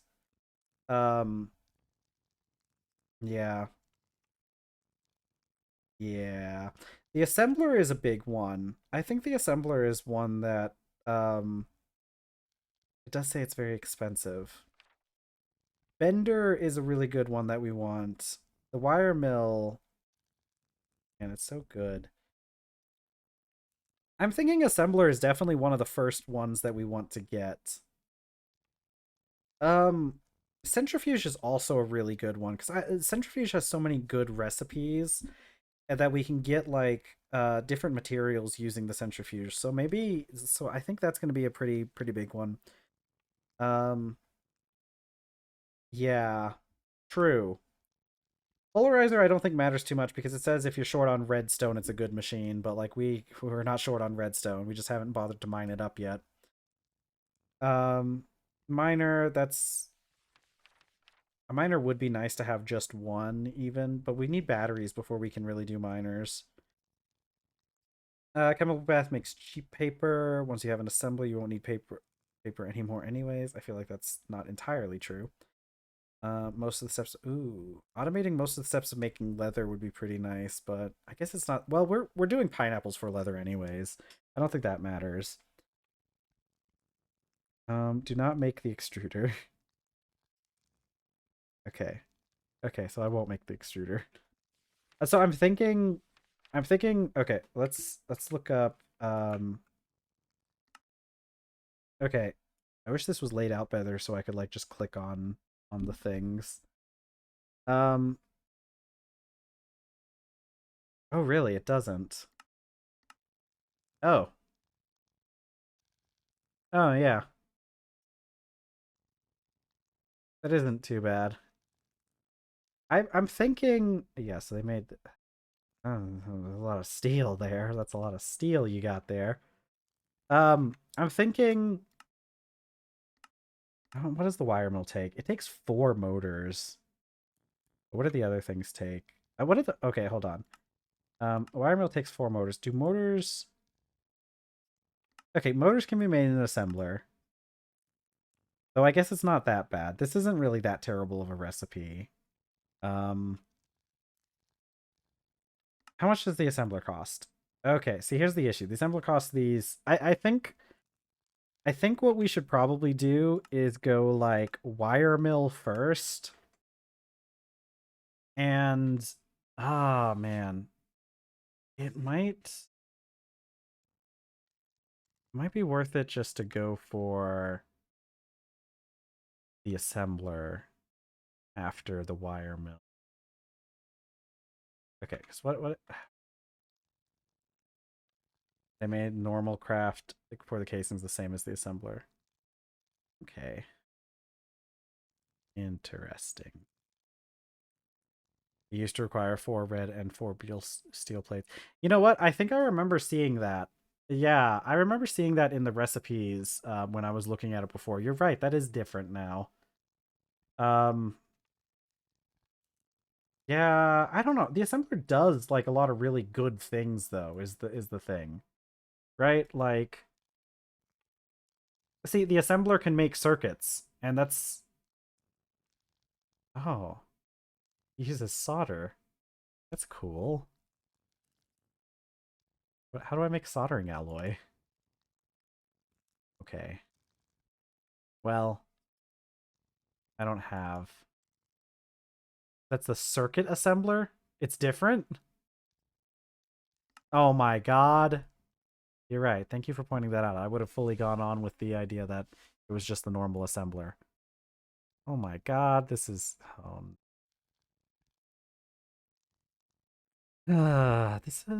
this is complicated. Oh my god, we're gonna have to man, okay.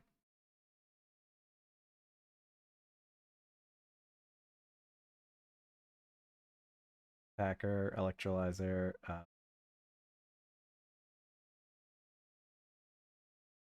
okay. Hmm. What do we need to make okay, so to make the assembler, let me mark this one.